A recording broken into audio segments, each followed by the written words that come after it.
बहुत ही important topic है। देखो जैसे भी कहीं भी आईटी में भी काम करते हैं हम किसी भी चीज में, तो हमारे पास आज के टाइम पे जैसे पाइथन हो गया, बेसिक कंप्यूटर तो हर जगह ही होता है जो, तो पाइथन हो गया, माई एसक्यूएल हो गया और नेटवर्किंग, ये मेन इंपॉर्टेंट टॉपिक है। ठीक है, आप कोई सा भी एग्जाम दे, कॉम्पिटेटिव का भी, किसी भी तरह का एग्जाम, सब में नेटवर्किंग के क्वेश्चन जरूर आते हैं। लेकिन बिल्कुल बेसिक से कंप्यूटर ऑपरेटर के जो एग्जाम होता है वो सबसे, समझो गवर्नमेंट एग्जाम में कंप्यूटर साइंस का सबसे लो लेवल पे हो जाता है, क्योंकि 12th या पॉलिटेक्निक बेस पे होता है। उससे लेके या आप सीयूईटी का एग्जाम दे रहे, या आप जो है किसी लीट का एग्जाम दे रहे, तो सब जगह नेटवर्किंग के क्वेश्चन, यहां से लेके चाहे आप यूजीसी नेट के एग्जाम दे, गेट के एग्जाम दे, सब जगह नेटवर्किंग के क्वेश्चन पूछे जाते हैं। लेकिन अभी जो हमारे सिलेबस के अंदर जो कंटेंट है नेटवर्किंग का, वो बेसिक लेवल की चीजें ही है, कोई ज्यादा बड़ी नहीं। आज की क्लास में हम उनके बारे में समझेंगे, और इस क्लास में जो जो चीज पढ़ेंगे, अगर आप अच्छे तरह से उसको समझ लेते हैं, तो आपके एग्जाम में जो भी क्वेश्चन आने वाले सब इससे कवर हो जाएंगे। ठीक है, कोई क्वेश्चन इससे बाहर नहीं आएगा। बेसिकली आपको ध्यान रखना है कि आप ऑब्जेक्टिव वे में, लॉजिकल वे में चीजों को पढ़ें, क्योंकि पेपर जो है हमारे पास दो तरीके से होते हैं। एक आप स्कूल कॉलेज में जो एग्जाम देते हैं, वहां पे सब्जेक्टिव पेपर होते हैं, वहां पे आपको अपने व्यू लिखने होते हैं, तो उसके अकॉर्डिंग आप कर देते हैं चीजें। लेकिन यहाँ पे ऑब्जेक्टिव वे में आपके पास एमसीक्यू हो गया, ट्रू फॉल्स हो गया, मैचिंग होगी, फिल इन द ब्लैंक्स, ये सब ऑब्जेक्टिव होते हैं। ठीक है, तो लॉजिक और कॉन्सेप्ट बहुत अच्छे से आपको आने चाहिए, तभी आप इस तरह के क्वेश्चंस को कर पाएंगे। ठीक है, तो नेटवर्किंग में क्या क्या टॉपिक रहेंगे, कौन कौन से टॉपिक हमारे पास रहेंगे, वो हम यहाँ पे बात करेंगे। सबसे पहले क्या पढ़ेंगे, सबसे पहले तो इसकी हिस्ट्री के बारे में बात करेंगे। ठीक है, हिस्ट्री क्या है, और उसके बाद ये नेटवर्क होता क्या है, ये हम बात करेंगे। फिर इससे रिलेटेड टर्म आती है फिर इंटरनेट के बारे में। ठीक है, इंटरनेट के बाद हम यहाँ पे पढ़ेंगे कि नेटवर्क की कौन कौन सी हमारे पास डिवाइसेस होती हैं। ठीक है, और नेटवर्क की कौन कौन सी टोपोलॉजी होती है, ये हमारे सिलेबस में दिया हुआ है। तो नेटवर्क टोपोलॉजी है, नेटवर्क के कुछ मॉडल है,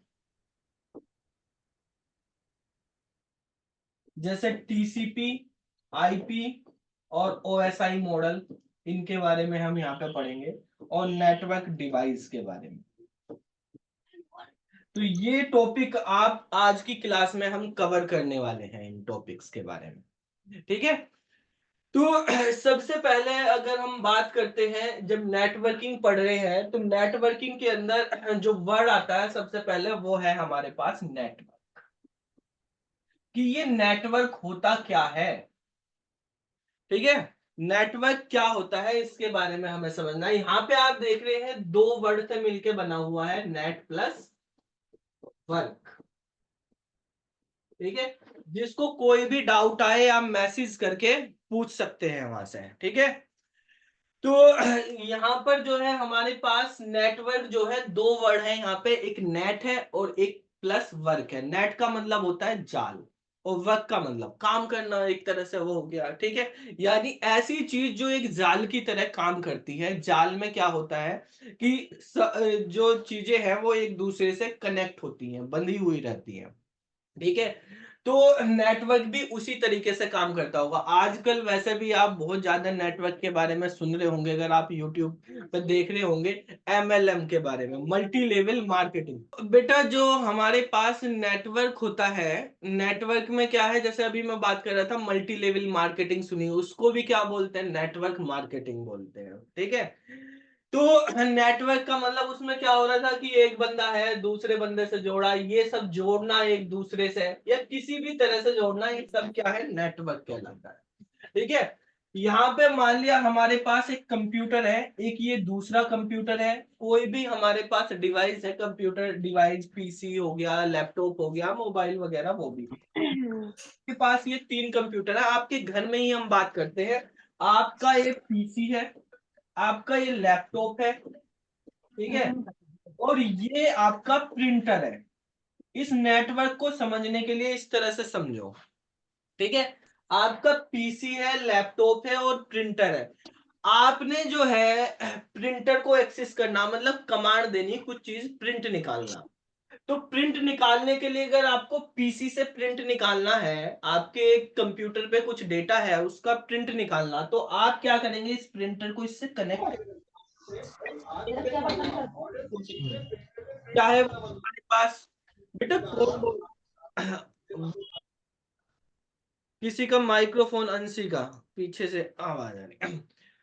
तो बेटा पीसी को हमें प्रिंटर से कनेक्ट करना पड़ेगा। अगर हमारे पास पीसी पे कोई कंटेंट है, हमें उसको प्रिंट करना है, तो या तो वायर के थ्रू या वायरलेस, दोनों तरीके के होते हैं प्रिंटर। तो उसके अकॉर्डिंग हमने इसको कनेक्ट कर लिया। अब क्या है, जो इस पीसी के कंटेंट है उसको हम प्रिंट कमांड देके प्रिंटर से निकाल सकते हैं। तो ठीक है, ऐसे ही अगर मुझे लैपटॉप से निकालना है कुछ, ठीक है, तो लैपटॉप को भी भाई कनेक्ट करना पड़ेगा यहाँ पे। तो अब क्या हो गया, आप यहाँ पे देख सकते हैं इस प्रिंटर को पीसी और लैपटॉप के साथ हमने शेयर कर दिया। शेयर, शेयरिंग आपने सुनी होगी। तो जहां पे शेयरिंग का काम होता है हम वहीं पे की बात, ठीक है। यानी हम बेसिकली नेटवर्क शो करा गया किस लिए है, इस नेटवर्क का मतलब यही होता है कि जब हम दो या दो से ज्यादा डिवाइसेस को कनेक्ट कर देते हैं, तो उनसे जो स्ट्रक्चर बनती है वो नेटवर्क स्ट्रक्चर होती है। करते क्यों है कनेक्ट, क्या जरूरत है हमें कनेक्ट करने की, तो कनेक्ट इसलिए करते हैं बेटा कि जो हमारे पास रिसोर्सेस है वो शेयर हो सके। सॉफ्टवेयर, हार्डवेयर, मेमोरी वगैरह, ऑपरेटिंग सिस्टम वगैरह, ये सब हम शेयर कर सकें। आप एक एग्जांपल देखते हैं रियल लाइफ का। आपने अगर कभी साइबर कैफे में आप गए हो, आजकल तो बंद ही हो गए साइबर कैफे, पहले बहुत चलते थे। तो साइबर कैफे में क्या होता है, जो बंदा होता है मेन, वो अपने पास एक कंप्यूटर रखता है, ठीक है। उस कंप्यूटर के साथ ही उसका सीपीयू, यूपीएस वगैरह ये सारे होते हैं। बाकी उसने 10-12 कंप्यूटर और लगाए, उन कंप्यूटर को उसने टर्मिनल बनाया हुआ है। टर्मिनल, अरे भाई एक माइक्रोफोन बंद रखो, पीछे से आवाज है। तो जैसे हमारे पास उसने क्या किया, केवल मॉनिटर, माउस और कीबोर्ड लगा दिए, बाकी पे कोई सीपीयू, कैबिनेट वगैरह ये कुछ नहीं लगा। ना ही बाकी सिस्टम पे कोई ऑपरेटिंग सिस्टम है, ना ही वहां पर कुछ सीपीयू है, ना ही वहां पर कोई मेमोरी है अलग से। जो भी काम कर रहा बंदा, वो सारा का सारा उस मेन सिस्टम पे आके हो रहा। इससे क्या हो रहा है, उसने कम कीमत में 10 सिस्टम, 10-11 सिस्टम लगा लिए। गवर्नमेंट स्कूल में आप देखेंगे वहां पे लैब बनी हुई है, तो लैब भी इसी कॉन्सेप्ट पे बनी हुई है कि एक मेन सिस्टम लगा लिया, उसके साथ ही सारी चीजें अटैच है, बाकी पे कीबोर्ड, माउस और मॉनिटर, ठीक है। तो वे जो बाकी, मान लिया हमारे पास एक कंप्यूटर है ये मेन, और इससे बाकी सारे कंप्यूटर कनेक्ट कर दिए। तो ये जो कंप्यूटर है, ये सब कंप्यूटर कहां से मेमोरी ले रहे, कौन सा ऑपरेटिंग सिस्टम को यूज कर रहे, कौन से हार्डवेयर को यूज कर रहे, तो वो सब यहां से आ रहा इससे। तो इससे कॉस्टिंग हमारी बच जा रही है। अगर एक सिस्टम 30,000 का बन रहा, मॉनिटर, माउस, कीबोर्ड लेके, वो 5,000 में ही काम कर दे रहा है, ठीक है।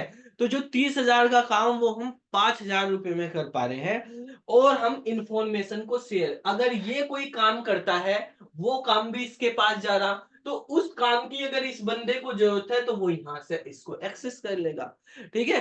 तो नेटवर्क क्या होता है, नेटवर्किंग क्या होती है, नेटवर्किंग इज ए टेक्नोलॉजी, ठीक है, where we can share the information, ठीक है। क्यों यूज करते हैं उसको, इंफॉर्मेशन को शेयर करने के लिए, रिसोर्सेज को शेयर करने के लिए, हार्डवेयर हो, सॉफ्टवेयर हो, उनको शेयर करने के लिए हम यूज करते हैं, ठीक है। इसकी अगर हम बात करें नेटवर्क की, अब अलग अलग जैसे नेटवर्क की स्ट्रक्चर हम समझेंगे कैसे होती हैं, क्या क्या होती हैं। अगर सबसे पहले बात करें इसकी शुरुआत कहाँ से हुई, वैसे रियल लाइफ में तो हम नेटवर्क की बहुत पहले से यूज करते हैं, मार्केटिंग में भी होती है, वैसे भी बिजनेस में बहुत चीजें होती हैं। लेकिन कंप्यूटर के अंदर जब नेटवर्क की बात करी जाए, तो ये कहां से, तो सबसे पहले 1969 में ये नेटवर्क जो है कंप्यूटर साइंस के अंदर एग्जिस्टेंस में आया था, ठीक है? इससे 2-3 साल पहले यूएस डिफेंस ने एक प्रोजेक्ट शुरू किया था, उनके पास यूएस डिफेंस में आपने देखी होंगी, जैसे यहाँ पे आपके पुलिस चौकी होती है, ऐसे ही डिफेंस वालों की, आर्मी वालों की भी चौकियां बनी होती है। भाई पुलिस का एक थाना होता है, फिर लोकल एरिया में गांव वगैरह में चौकी बनी होती है, ठीक है। तो इसी तरह से वहां पर जो आर्मी होती है, आर्मी के पास भी एक मेन पॉइंट होता है, उसके साथ साथ कुछ चौकियां होती हैं। अब यहाँ से जो सेंट्रल पॉइंट है, यहाँ से कुछ इंफॉर्मेशन है चौकी पे भेजनी, तो गाड़ी लेके जाते थे बंदे वहां पे, इनको करनी, ये भी आते थे, तो टाइम लगता था उसमें आने जाने में। मान लिया इस चौकी पे कोई जो है इलीगल एक्टिविटी हो रही, इनको पता चली, तो इनको सपोर्ट चाहिए, तो इतने ये यहाँ से जाएंगे, यहाँ पे जाएंगे, कुछ भी मिस हैपनिंग हो सकती है। तो उन्होंने सोचा कि फास्ट कम्युनिकेशन हो जाए, ठीक है, हम किस तरह से कम्युनिकेट कर पाए, अपनी इंफॉर्मेशन यहाँ से जल्दी भेज पाए। टेलीफोन की चीजें शुरू हुई, लेकिन इंफॉर्मेशन शेयर करना, वो सारी चीजें नहीं हो पा रही थी, मतलब फास्टली काम नहीं कर पा रही थी, जैसे मेल भेजना या कुछ, ये सारी चीजें नहीं चलती थी। तो उन्होंने एक यूएस डिफेंस ने सबसे पहले एक एजेंसी बनाई, एक प्रोजेक्ट शुरू करा, और ये पेपर में आने के लिए बहुत इंपॉर्टेंट क्वेश्चन है, पहला क्वेश्चन यहीं से बनता है, ठीक है, कि जो हमारे पास नेटवर्किंग शुरू हुई या इंटरनेट शुरू हुआ, इंटरनेट का पहला नाम क्या था? तो इंटरनेट का सबसे पहला नाम था आरपा नेट। क्या नाम था? आरपा नेट। और ये आरपा नेट जो है, बेसिकली किसने बनाया था, किस एजेंसी ने बनाया था? यूएस डिफेंस वालों ने बनाया था। और इन्होंने जो एजेंसी बनाई थी, जो इस पे काम कर रही थी, इस प्रोजेक्ट पे, उसका नाम था एडवांस रिसर्च प्रोजेक्ट एजेंसी, ठीक है। तो इसकी फुल फॉर्म भी पूछी जाती है एग्जाम में, कि आरपा नेट की फुल फॉर्म क्या होती है? तो आरपा का मतलब, आरपा जो है उस एजेंसी का नाम है जिसने आरपा नेट बनाया, और उसकी फुल फॉर्म है एडवांस रिसर्च प्रोजेक्ट एजेंसी। और नेट का मतलब है नेटवर्क। नेट का क्या मतलब होता है? नेटवर्क होता है। तो जो ये आरपा नेट है, यही इंटरनेट का फर्स्ट नेम है। इंटरनेट फर्स्ट नेम, सबसे पहले इंटरनेट को आरपा नेट के नाम से ही जानते थे, और इसकी शुरुआत 1969 में हुई थी, ठीक है। तो आरपा नेट की फुल फॉर्म आप नोट कर लीजिए, advance research project agency network. कब बनाए? 1969 में, 1969 में बना, ठीक है। और ये जो है इंटरनेट का पहला नाम है, ठीक है।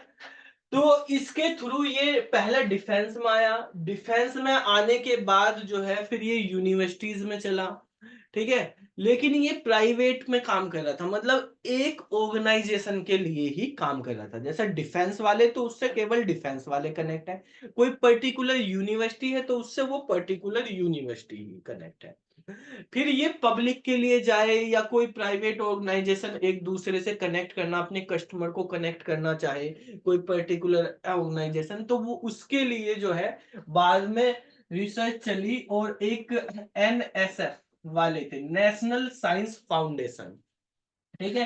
तो नेशनल साइंस फाउंडेशन ने एक दूसरा नेटवर्क बनाया, ठीक है, इसी के बेस पे बेसिकली। लेकिन ये जो है आरपा नेट था, ये एक पर्टिकुलर ऑर्गेनाइजेशन के अंदर ही काम कर रहा था, लेकिन नेशनल साइंस फाउंडेशन ने एक नेटवर्क बनाया, वो क्या है, उससे आप पब्लिकली भी कनेक्ट कर सकते थे, ठीक है।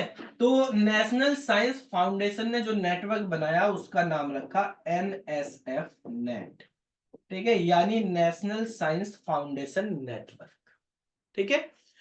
तो ये इंटरनेट से आने से पहले जो सबसे मेन नेटवर्क थे, वे दो नाम आपको याद रखने हैं, एक आरपा नेट और एक एनएसएफ नेट, ठीक है। आपके सिलेबस में ये दिए हुए हैं एनएसएफ नेट के बारे में, और इनकी फुल फॉर्म भी इंपोर्टेंट है, ठीक है। और ये जो है, अगर हम बात करते हैं कि फादर ऑफ इंटरनेट, इंटरनेट के फादर कौन है, ठीक है। तो इंटरनेट के फादर का नाम है विंट सर्फ, ठीक है, विंडसर्फ जो है इंटरनेट के फादर है। इंटरनेट जिस कॉन्सेप्ट पे काम करता है, जिस मॉडल पे काम करता है, जिस प्रोटोकॉल मॉडल पे काम करता है, वो जो है विंडसर्फ ने बनाया। ठीक है, और उस मॉडल का नाम है टीसीपी आईपी मॉडल। ठीक है, विंडसर्फ ने कौन सा मॉडल बनाया था? TCP IP model. आज भी इंटरनेट जो है टीसीपी आईपी मॉडल पे ही काम करता है। टीसीपी की फुल फॉर्म होती है ट्रांसमिशन कंट्रोल प्रोटोकॉल, और आईपी का मतलब होता है इंटरनेट प्रोटोकॉल। ठीक है, तो विंडसर्फ ने जो है ये मॉडल दिया था, इसी पे इंटरनेट काम करता है। प्रैक्टिकली यही मॉडल अवेलेबल है, और फादर ऑफ इंटरनेट बोलते हैं विंडसर्फ को।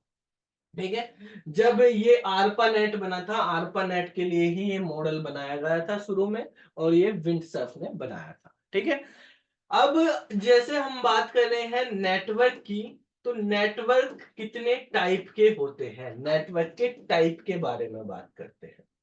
ठीक है, तो नेटवर्क के टाइप की अगर बात करें तो सबसे पहले हमारे पास, वैसे तो बहुत सारे हैं, लेकिन आपके अकॉर्डिंग जो सिलेबस में दिए हुए हैं वहां पर पैन दिया हुआ है, लैन,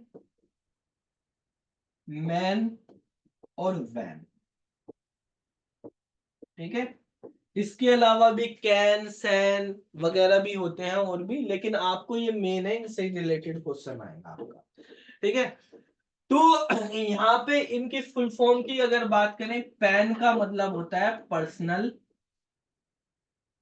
एरिया नेटवर्क। ठीक है, आज की मैं क्लास लूंगा, इस क्लास को आप देखना, अपने प्रीवियस ईयर के क्वेश्चन पेपर देखना। ठीक है, प्रीवियस ईयर के जो भी क्वेश्चन पेपर नेटवर्किंग से रिलेटेड सारे सोल्व कर लोगे आप। ठीक है, कोई क्वेश्चन नहीं बचेगा। अब लैन के बारे में हम यहाँ पे देखेंगे। लैन का मतलब होता है लोकल एरिया नेटवर्क।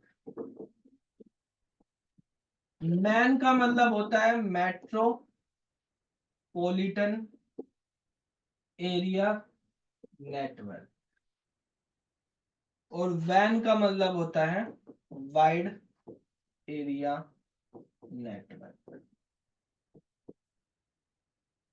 ठीक है, ये हमारे पास चार बेसिक टाइप के नेटवर्क हैं, नेटवर्क के टाइप। सर हाँ बेटा बोलो। सर ये मैन की फुल फॉर्म क्या है? मैन की metropolitan area network, metro city होती है ना जैसे, वहीं से बना है ये मेट्रोपॉलिटन। अब इनका हमें ये समझना कौन सा नेटवर्क कहाँ पे यूज होता है, क्योंकि केस स्टडी बेस्ड क्वेश्चन आते हैं, यानी आपको एक सिचुएशन दी जाती है, उसमें सिचुएशन दे दी आपको, एक लाइन, दो लाइन, तीन लाइन की, और उसमें आपसे पूछा कि बताओ भाई इसमें कौन सा नेटवर्क, क्योंकि रियल लाइफ में तो आपको सिचुएशन पे ही काम करना है ना। अगर आप मान लिया प्रैक्टिकल लाइफ में जाएंगे, आपको नेटवर्क बनाना, तो किस तरह का नेटवर्क बनेगा जब आपको सिचुएशन पता होगी तब। तो केस स्टडी बेस्ड के क्वेश्चन भी आजकल काफी पूछे जाने लगे हैं। ठीक है, तो पैन का मतलब है पर्सनल एरिया नेटवर्क। नाम से ही पता चल रहा, पर्सनल यानी किसी पर्टिकुलर से रिलेटेड है, जहां भी ब्लूटूथ टेक्नोलॉजी यूज होगी। ठीक है, वहां पर पैन का यूज होगा। ठीक है, अगर आपसे नेटवर्क का टाइप पूछा है और वर्ड उसमें ब्लूटूथ आ गया, तो बस सीधा पैन आंसर होगा उसका। ब्लूटूथ के द्वारा अगर डिवाइसेस को कनेक्ट करते हैं, तो वो जो नेटवर्क बनेगा वो बनेगा पैन। ठीक है, यानी आप एक ब्लूटूथ की बात करते हैं, तो ब्लूटूथ में हमारे पास डिवाइसेस, आपने अपना मोबाइल, लैपटॉप, ठीक है, कंप्यूटर वगैरह, ये चार पांच डिवाइस कुछ कनेक्ट कर ली हैं, तो वो जो नेटवर्क बना है अपनी पर्सनल एरिया नेटवर्क के अंदर आएगा। ठीक है, तो ब्लूटूथ जो है किसके अंदर है? Personal area. जहां भी ब्लूटूथ वर्ड आ जाए, आंसर लगा देना है पर्सनल एरिया नेटवर्क के नाम के बाद। ठीक है, ब्लूटूथ से हम कितनी डिवाइस कनेक्ट कर सकते हैं एक बार में, कोई बता सकता है? ब्लूटूथ से हम 8 डिवाइस कनेक्ट कर सकते हैं। एक मास्टर होती है, मास्टर मतलब जो डेटा ट्रांसफर करेगी, और 7 स्लेव डिवाइस, स्लेव मतलब रिसीवर। ठीक है, तो एक बार में हम अगर 8 डिवाइसेस को कनेक्ट कर रहे हैं मैक्सिमम ब्लूटूथ के थ्रू, तो वो हमारे पास नेटवर्क जो बनेगा उस नेटवर्क को बोलते हैं पीकोनेट। क्या बोलते हैं? पीकोनेट। पीकोनेट एक ब्लूटूथ का नेटवर्क होता है जिसके अंदर हमारे पास टोटल 8 डिवाइसेस कनेक्ट होती हैं। 8 में एक मास्टर होता है, मास्टर मतलब सेंडर है जो डेटा सेंड करेगा, और 7 जो हैं वो रिसीवर होंगी। ठीक है, इनको हम स्लेव बोलते हैं। ठीक है, इस तरह से काम करते हैं। अगर आपको कनेक्ट करनी है 8 डिवाइस से ज्यादा डिवाइस, ठीक है, तो एक पिकोनेट से बाहर जाना पड़ेगा, आपको मल्टीपल पिकोनेट बनाने पड़ेंगे आपको। ठीक है, स्लेव भी मल्टीपल बनेंगे। ठीक है, तो उसको बोलेंगे हम स्कैटर नेट। Scatter net.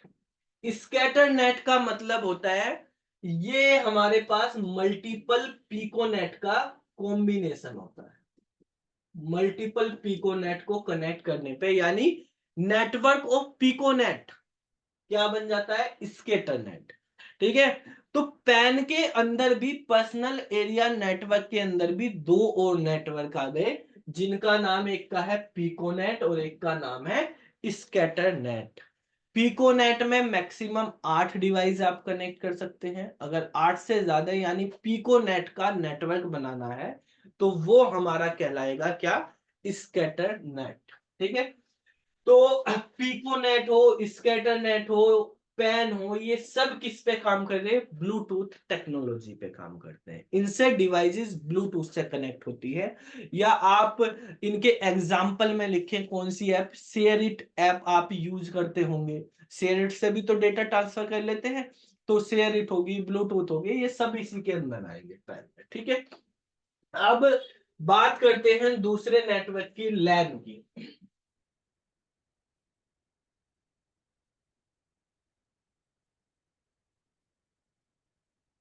तो लैन जो है हमारे पास लोकल एरिया नेटवर्क है। यानी एक बिल्डिंग के अंदर, एक ऑर्गेनाइजेशन के अंदर, ठीक है, एक सोसाइटी के अंदर जितनी नेटवर्क डिवाइस हैं उनको कनेक्ट करना है। एक कंपनी है, उस कंपनी में 50 कंप्यूटर है, उन सबको कनेक्ट करना। तो एक बिल्डिंग के अंदर ही बने हुए हैं वे सब, तो वो क्या कहलाएगा? कौन सा नेटवर्क बनेगा उनका? वो बनेगा हमारा लोकल एरिया नेटवर्क। ठीक है, इसी तरह से अगर हम बात करें, अगर आपसे कहा जा रहा है कि भाई 500 मीटर की रेंज में हमारे पास है, ठीक है, नेटवर्क, तो उसको लैन में ही ले लो 500 मीटर के अंदर। वैसे तो एक बिल्डिंग, एक सोसाइटी की बात कर रहे हैं, उससे भी छोटा ही होता है, लेकिन मैक्सिमम इसकी रेंज हम कहां तक ले जा सकते हैं? 500 मीटर तक। अगर डिवाइसेस एक ही नेटवर्क के थ्रू कनेक्ट करी जा रही हैं और वो नेटवर्क इतनी रेंज में है, 500 मीटर तक की रेंज में, तो उसको हम लैन के अंदर लेंगे, लोकल एरिया नेटवर्क।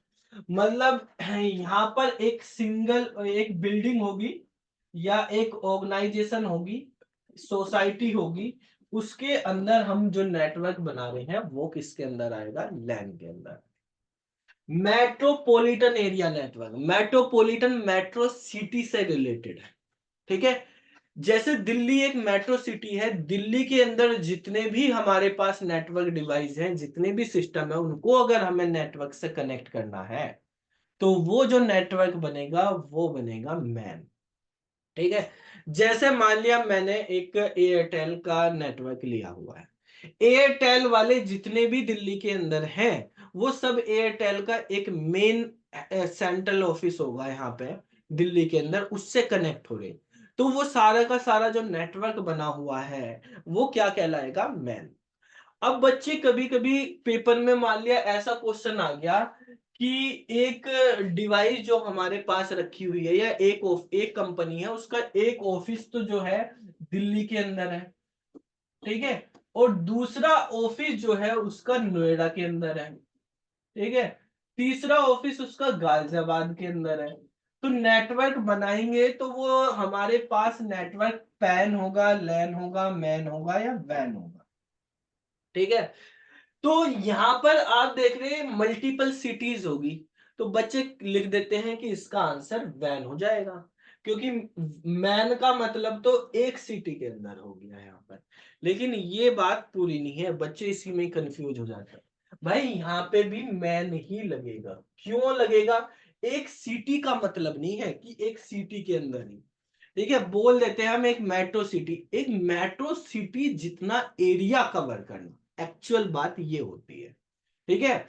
भाई मान लिया दिल्ली में कोई आनंद विहार में है, ठीक है, और नोएडा में वहीं पे जो है सेक्टर आनंद विहार के बराबर में जो सेक्टर 62 है, मान लिया वहीं पे है। वहीं गाजियाबाद में, वैशाली में, तो पास पास ही तो हो रहे वे है। और अगर दिल्ली में लगा ले, एक द्वारका में है एक बंदा और एक दिलशाद गार्डन में, इतनी दूर दूर का वो भी तो कनेक्ट हो रहा, तो वे नहीं हो सकते क्या एक मेट्रो सिटी में? हो सकते हैं, ठीक है। तो यहाँ पे मेट्रो सिटी जितना एरिया, रेडियस की बात करें अगर, मान लिया हमारे पास 50 किलोमीटर की रेडियस में जो नेटवर्क बन रहा है वो मैन के अंदर आएगा, ठीक है। वो क्या आएगा? मैन के अंदर आएगा, 50 किलोमीटर की। आदित्य पूछ रहा है P2P का एग्जाम्पल। बेटा P2P का मतलब होता है हमारे पास P2P नेटवर्क। अभी जैसे हमने एक बात करी थी, एक एग्जाम्पल लिया था पिकोनेट का। पिकोनेट में एक मास्टर रखा था, बाकी स्लेव रखे थे। तो मास्टर के पास सेंडर की परमिशन है, स्लेव के पास केवल रिसीवर की परमिशन है। लेकिन जो P2P नेटवर्क होता है उसमें जितनी भी डिवाइस लिंक होती हैं वो सारी की सारी इक्वल परमिशन पे होती है, उनके पास, सबके पास इक्वल परमिशन होती है। वो हमारे पास P2P होता है, सबके पास इक्वल परमिशन, इक्वल रेस्पॉन्सिबिलिटी, ये सारी चीजें होंगी, ठीक है। तो अभी हमारे पास जब हम नेटवर्क की बात करें तो मेन नेटवर्क हमारे पास ये है। तो यहाँ पे आपने 500 मीटर की रेंज में मैंने बताया कि लैन को रखेंगे, मैन को 50 किलोमीटर की। अब 50 किलोमीटर की रेंज से ज्यादा जो भी हमारे पास नेटवर्क बनेगा वो सब वैन कहलाएगा, वाइड एरिया नेटवर्क, ठीक है। आपको दिल्ली से मुंबई कनेक्ट करना, बेंगलोर कनेक्ट करना, लंदन कनेक्ट करना, यूएसए में कनेक्ट करना, कहीं भी, तो कौन सा नेटवर्क बनेगा? वो बनेगा वैन। वैन मतलब वाइड एरिया नेटवर्क, और वैन को ही हम इंटरनेट भी बोलते हैं, ठीक है। अगर हम बात करें कौन सा नेटवर्क इंटरनेट का टाइप है तो वो है वैन, ठीक है, वाइड एरिया नेटवर्क। तो ये चार हमारे पास मेन जो है ये नेटवर्क के टाइप होते हैं, लैन, मैन, वैन, ठीक है। और पैन, पैन के अंदर ही पिकोनेट और स्कैटरनेट के बारे में आपको बताया है क्या होते हैं, ठीक है।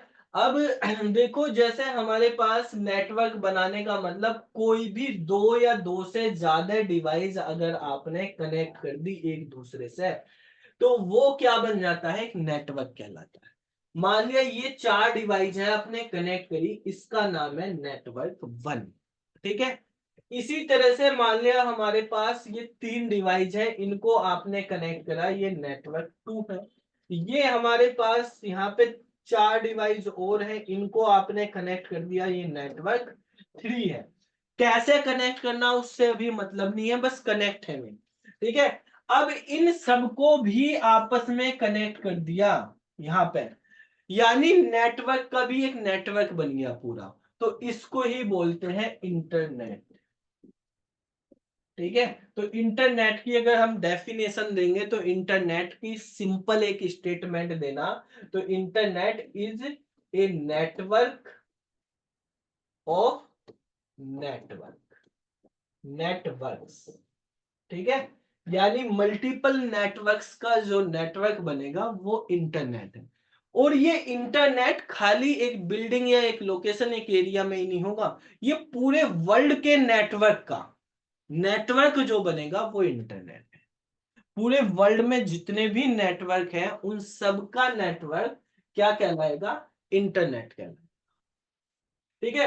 अब यहां पर हमारे पास इंटरनेट से रिलेटेड भी छोटी छोटी कुछ टर्म है, डिफरेंस आपको समझना। एक टर्म आती है इंटरनेट, एक टर्म आती है इंट्रानेट, और एक होती है एक्स्ट्रानेट, ठीक है। इनके अंदर हम डिफरेंस समझेंगे। ये क्या लिखा है अक्षत ने? सर वैन की कोई रेंज होगी? वैन की रेंज बेटा हमारे पास अभी आपको बताया तो 50 किलोमीटर से बड़ी पूरे वर्ल्ड में कहीं भी हो, उसकी कोई लिमिट नहीं है, कितनी भी हो फिर, ठीक है, पूरे वर्ल्ड को कनेक्ट कर रहा है, वो हमारे पास वैन हो जाएगा। ठीक है, तो इंटरनेट क्या बताया, इंटरनेट, इंट्रानेट और एक्स्ट्रानेट। ठीक है, इनके बारे में हम समझते हैं, इनमें क्या डिफरेंस है। देखो, इंटरनेट जो होता है ये एक पब्लिक नेटवर्क होता है। पब्लिक नेटवर्क मतलब इससे कोई भी कनेक्ट हो सकता है, हम तुम कोई भी कनेक्ट हो सकता है, ठीक है, पब्लिकली है। इंट्रानेट जो होता है एक प्राइवेट नेटवर्क होता है, इससे सभी कनेक्ट नहीं हो सकते। जैसे मान लिया आपके स्कूल कॉलेज में एक लैब बनी हुई है, लैब के अंदर एक सर्वर है, बाकी कंप्यूटर है। मान लिया एक सर्वर बना हुआ है ये लैब में, और इस एक सर्वर से आपने 10-15 कंप्यूटर कनेक्ट किए। ठीक है, तो इस सर्वर पे जो इंफॉर्मेशन है वो कौन एक्सेस कर सकता है, वो ये ही कंप्यूटर तो एक्सेस कर सकते हैं। ठीक है, आप अपने घर पे बैठ के एक्सेस करने लगो, यार मेरे स्कूल के कंप्यूटर में जो लिखा हुआ जो डेटा पड़ा हुआ, मैं यहाँ पे एक्सेस में स्कूल में आज एक प्रोग्राम बना के आया, वो प्रोग्राम मेरे घर के कंप्यूटर पे आ जाए, क्या आ जाएगा, नहीं आएगा। लेकिन आपने इस सिस्टम पे बनाया और वो इस सिस्टम पे चाहिए, यहाँ पे आपका फ्रेंड है, आपने बना लिया, इस फ्रेंड के पास चला जाएगा।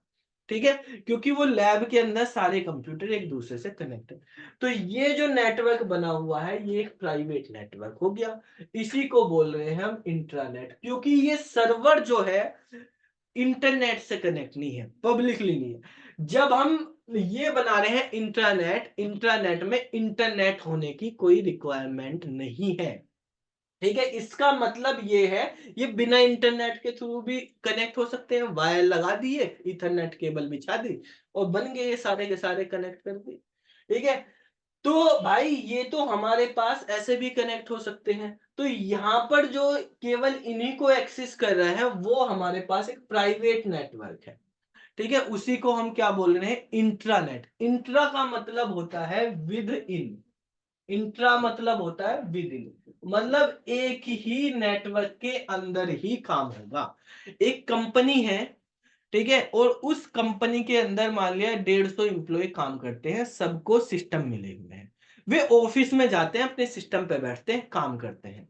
जो सॉफ्टवेयर उनके ऑफिस वाले सिस्टम पे चलता है वो घर पे नहीं चलता, जो चीजें ऑफिस वाले पे एक्सेस होती हैं घर पे नहीं होती। तो इसका मतलब क्या है, वो ऑफिस में जो नेटवर्क बना हुआ है वो इंट्रानेट है, वो केवल उसी ऑर्गेनाइजेशन के अंदर ही काम करेगा, बाहर आप उसको एक्सेस नहीं कर सकते हो। ठीक है, क्योंकि वो जो सर्वर बना हुआ है वहां पे उन्होंने अपना एक सर्वर बनाया हुआ है, वो सर्वर केवल वहां के सिस्टम से कनेक्ट है और कहीं नहीं, तो केवल उनके बीच में ही कम्युनिकेशन हो रहा है। ठीक है, इंटरनेट का मतलब होता है बिटवीन, जहां पे मतलब दो या दो से ज्यादा नेटवर्क के बीच में कम्युनिकेशन हो रहा है वहां इंटरनेट होगा। ठीक है, तो वहां पे मल्टीपल नेटवर्क आ जाएंगे, यहाँ पे एक ही नेटवर्क के अंदर काम होगा, नेटवर्क से आप बाहर नहीं जाएंगे। ठीक है, तो बेसिकली जब हम बात करते हैं लैन वगैरह की, कि आप लैन बना रहे हो, तो लैन जो है इंटरनेट के थ्रू बन जाती है। ठीक है, लेकिन वैन की बात करते हैं तो वो हमारे पास किस में बनती है, इंटरनेट में। आपने आईएसबीटी का नाम सुना होगा, ठीक है, दिल्ली में भी आनंद विहार, सराय काले खां, कश्मीरी गेट आईएसबीटी है। आईएसबीटी मतलब inter state bus terminal, inter आ रहा है यहाँ पे, इंटर का मतलब बिटवीन, यानी यहां से मल्टीपल स्टेट की बसें मिल जाएंगी। ठीक है, आईएसबीटी से। जबकि जो है नॉर्मल आपके एरिया का जो बस स्टॉप है वहां से नहीं मिलेंगी। ठीक है, यहां से मिल जाएंगी। तो ऐसे यहाँ पे जहां पे मल्टीपल नेटवर्क का कनेक्शन हो रहा है तो वो क्या है, इंटरनेट है। जहां पे एक ही नेटवर्क के अंदर ही सिस्टम है वो इंटरनेट है। एक्स्ट्रानेट इंटरनेट और एक्स्ट्रा इंट्रानेट के बीच में काम करता है। ठीक है, इंटरनेट और इंट्रानेट के बीच में यहां पे जो काम कर रहा है वो है एक्स्ट्रानेट। मतलब आपके प्राइवेट नेटवर्क को अगर पब्लिकली एक्सेस करा जा रहा है तो वो किसके थ्रू करा जा रहा है, एक्स्ट्रानेट के। ठीक है, मतलब कोई नेटवर्क है जो प्राइवेट नेटवर्क है उसको स्पेसिफिक सिस्टम पे ही, स्पेसिफिक नेटवर्क में ही यूज कर सकते हैं। लेकिन हमें जरूरत पड़ रही कि बाहर भी एक्सेस करना है। जैसे मान लिया कंपनी का सिस्टम बना हुआ उसी के अंदर काम करता है, कुछ वेबसाइट ये सारी चीजें जो भी है, लेकिन कंपनी का ओनर है, रोज कंपनी नहीं आ सकता, ऑफिस नहीं, उसके दूसरे ऑफिस भी हैं, वहां भी जाना होता है। ठीक है, बाहर मीटिंग के लिए भी जाना होता है, तो उसको अपना देखना है क्या हो रहा है ऑफिस में, क्या काम हुआ, ये सारी रिपोर्ट वगैरह देखनी है, तो वो कैसे एक्सेस करे। तो उसके लिए एक अलग से नेटवर्क बनाया जाता है जिसको एक्स्ट्रा नेट बोलते हैं, और ये एक वीपीएन के थ्रू बनाया जाता है। ठीक है, यानी वर्चुअल प्राइवेट नेटवर्क होता है ये। वीपीएन का मतलब होता है वर्चुअल प्राइवेट नेटवर्क। इसमें क्या होता है, हम प्राइवेट नेटवर्क को पब्लिकली एक्सेस कर लेते हैं। ठीक है, वर्चुअल प्राइवेट नेटवर्क मतलब इसमें जो इंटरनेट वाले हैं अपना कुछ डेटा वो अपलोड करके रखते हैं पब्लिकली डिवाइस पे। ठीक है, लेकिन वो किसी को पता नहीं है कहां पे वो एक्सेस भी होता है, उनके पर्टिकुलर नेटवर्क के थ्रू ही एक्सेस होगा, कोई डायरेक्टली उसको एक्सेस नहीं कर सकता। तो वो वीपीएन के थ्रू ही बाहर एक्सेस होगा, डायरेक्टली नहीं होगा। जैसे अगर आप देखें कि अगर कोई गवर्नमेंट की वेबसाइट है जो प्राइवेट फाइनेंस से रिलेटेड है, या गवर्नमेंट में जो सैलरी वगैरह काम होता है, कुछ नेटवर्क के काम होते हैं ये, तो वो एनआईसी वगैरह करती है। तो एनआईसी जो अपना डेटा बनाती है कुछ चीजें, वो क्या है कि ऑफिस के सिस्टम में जैसे दिल्ली के अंदर जितने भी डिपार्टमेंट है गवर्नमेंट के, केवल वही एक्सेस कर सकते हैं, आप या हम नॉर्मल बंदे नहीं कर सकते, बाहर वो एक्सेस नहीं होंगी। ठीक है, उनका एक पर्टिकुलर कंडीशन भी बनी हुई थी पहले कि वो एमटीएनएल के नेटवर्क पे ही चलेंगे, लेकिन अब आजकल एमटीएनएल ही बंद सा हो गया, चलते नहीं। तो अब अगर उनको एक्सेस करना अलग बाहर, तो एक वीपीएन नेटवर्क के थ्रू आपको कर सकते हैं। ठीक है, वो वीपीएन नेटवर्क भी पर्टिकुलर जो अथेंटिक बंदे होते हैं उनका वेरिफिकेशन होता है। जैसे किसी भी ऑर्गेनाइजेशन का जो हेड होता है डिपार्टमेंट का, या मान लो किसी स्कूल कॉलेज वगैरह में कहीं पे भी कर रहे हैं या किसी ऑफिस में, तो उसके हेड को एक वीपीएन का अथेंटिकेट करके दे दिया जाता है आईडी पासवर्ड, तो उसके थ्रू वो चीजों को एक्सेस कर सकता है। ठीक है, पब्लिकली। तो वो हमारे पास क्या कहलाता है, एक्सटर्नेट। तो इंटरनेट ही नहीं होता खाली, इंटरनेट के भी हमने यहाँ पे 3 पार्ट देखे हैं, एक इंटरनेट, एक्सटरनेट और इंट्रानेट। जो हमारे पास वर्ड हमने अभी आपको बताया कि आपके पास अगर हम बोले वैन। हाँ बेटा, बोलो, क्या बोल रहे हो, कशिश? कुछ नहीं। तो अगर आपके पास ये आया वैन, वैन का मतलब भी क्या है, इंटरनेट। हमने बात करी दूसरी टर्म है कि अगर हमने कहा नेट खाली, ठीक है, तो नेट भी इंटरनेट के उससे कनेक्ट है, नेट बोल देते हैं शॉर्ट में उससे। वैसे नेट का मतलब नेटवर्क होता है, लेकिन हम शॉर्ट में उसको आजकल इंटरनेट की नेट कनेक्ट कर लो, तो नेट मतलब भी इंटरनेट को ही डिनोट कर रहा है। ठीक है, अब देखो बेसिकली जैसे मैंने बनाया एक नेटवर्क बना हुआ है, इस नेटवर्क के अंदर जो भी हमारे पास ये डिवाइस है, ठीक है, इन डिवाइस को बोलते हैं नोड। क्या बोलते हैं, नोड। एक नेटवर्क के अंदर जो भी डिवाइस कनेक्ट होती हैं उन डिवाइस को नोड बोलते हैं, चाहे वो आपका लैपटॉप हो, कंप्यूटर हो, मोबाइल हो, आपका स्विच हो, राउटर हो, मॉडेम हो, कुछ भी हो, कोई सी भी डिवाइस, कोई भी नेटवर्क डिवाइस आ रही है वो सब क्या कहलाती है, नोड। लेकिन जो हमारे पास जहां पे डायरेक्टली एक्सेस होगा, हम यूज करेंगे, जैसे भाई मोडम भी बनी हुई है, वो भी नेटवर्क डिवाइस है। ठीक है, आपका स्विच हो गया, हब हो गया, ये सब नेटवर्क डिवाइस है। लेकिन आप जो इंटरनेट को यूज करोगे वो तो लैपटॉप या मोबाइल में करोगे, तो जो लैपटॉप, मोबाइल या कंप्यूटर है उस नेटवर्क के अंदर, उनको बोलेंगे हमारे पास होस्ट। क्या बोलेंगे, होस्ट बोलेंगे। ठीक है, भाई हमारे पास नोड और होस्ट में डिफरेंस समझ रहा, नोड मॉडेम भी हो सकती है, नोड प्रिंटर भी हो सकता है। ठीक है, नेटवर्क में कुछ भी जुड़ा हुआ है वो सब चीज नोड है। ठीक है, लेकिन होस्ट क्या है, होस्ट मतलब आपका पीसी होगा, या मोबाइल होगा या लैपटॉप होगा, ये डिवाइस टैबलेट वगैरह ये ही हमारे पास नोड कहलाएंगी। ठीक है, तो वो होस्ट कहलाएंगी, ये हमारे पास होस्ट कहलाएंगी। अब ये हो गए हमारे पास टॉपिक, हमने बात करी कि भाई हमारे पास नेटवर्क क्या होता है, नेटवर्क के टाइप क्या क्या होता है। हमने बात करी थी कि हमारे पास सबसे पहले एक आरपा नेट बना, ठीक है, आरपा नेट के बाद एक एनएसएफ नेट आया, एनएसएफ नेट के बाद इंटरनेट आया। इंटरनेट 1991 में आया, 1991 में इंटरनेट आया। आरपा नेट का नाम चेंज करके क्या करा गया, इंटरनेट करा गया, इसी का नाम चेंज करा गया इंटरनेट। अच्छा जी, क्या क्या बातें बता रहे हैं। तो इंटरनेट का नाम चेंज करके क्या करा गया, वो आरपा नेट का नाम चेंज करके इंटरनेट करा गया 1991 में। मतलब आज के टाइम का जो हम इंटरनेट यूज कर रहे हैं उसका रियल एग्जिस्टेंस 1991 में आया था। ठीक है, और ये जो है किसने किया था, बेसिकली टिम बर्नर्स ली ने, टिम बर्नर्स ली। ठीक है, ये यूके के थे, यूनाइटेड किंगडम के। तो टिम बर्नर्स ली ने इंटरनेट का शुरुआत की। इन्होंने क्या करा, सबसे पहले इन्होंने डब्ल्यू डब्ल्यू डब्ल्यू का इन्वेंशन किया। आप कोई भी इंटरनेट पे चीजें एक्सेस करते हैं तो डब्ल्यू डब्ल्यू डब्ल्यू के थ्रू करते हैं। ठीक है, यानी वर्ल्ड वाइड वेब। तो वर्ल्ड वाइड वेब ये किसने बनाई, इसी को हम वेब भी बोलते हैं या वेब 1.0 भी बोलते हैं।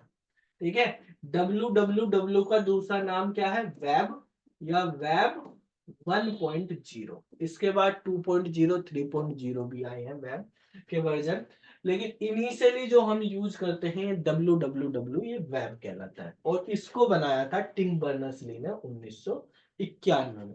तभी एक लैंग्वेज है HTML, ठीक है, ये इन्होंने इन्वेंट की, HTML के कॉन्सेप्ट दिए जिससे हम वेब ब्राउजर पे काम करने लगे।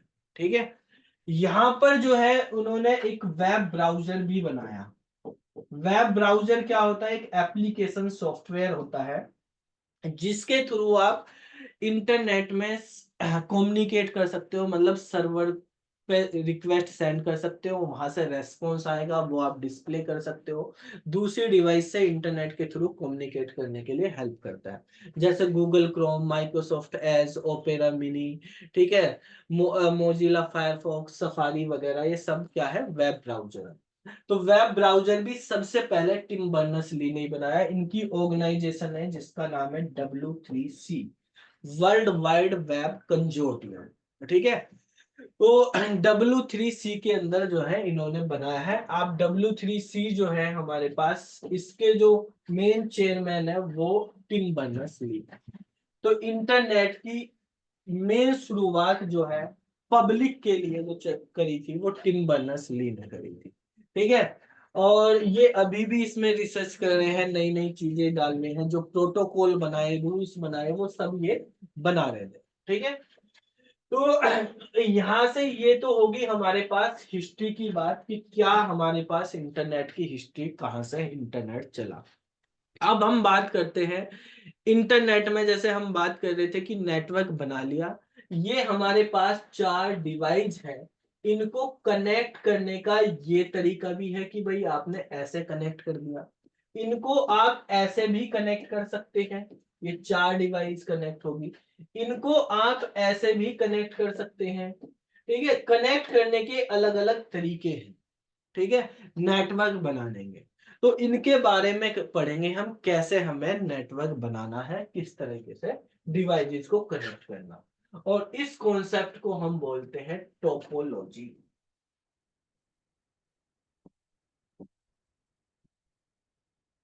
ठीक है, टोपोलॉजी क्या है, टोपोलॉजी एक तरीका है, एक वे है या एक टेक्निक है जिसके द्वारा एक नेटवर्क के अंदर जो डिवाइसेस हैं उनको कनेक्ट करा जाता है या अरेंजमेंट किया जाता है। यानी it is a way of logical arrangement of the devices within a network.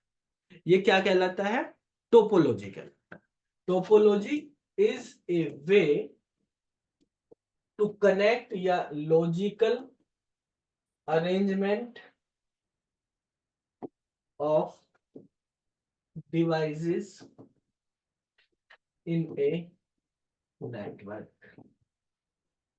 ठीक है, उसको हम टोपोलॉजी बोलते हैं। इसके अगर हम टाइप्स की बात करें, कौन कौन से टाइप्स होते हैं टोपोलॉजी के, तो बेटा वो है हमारे पास सबसे पहले एक बस टोपोलॉजी।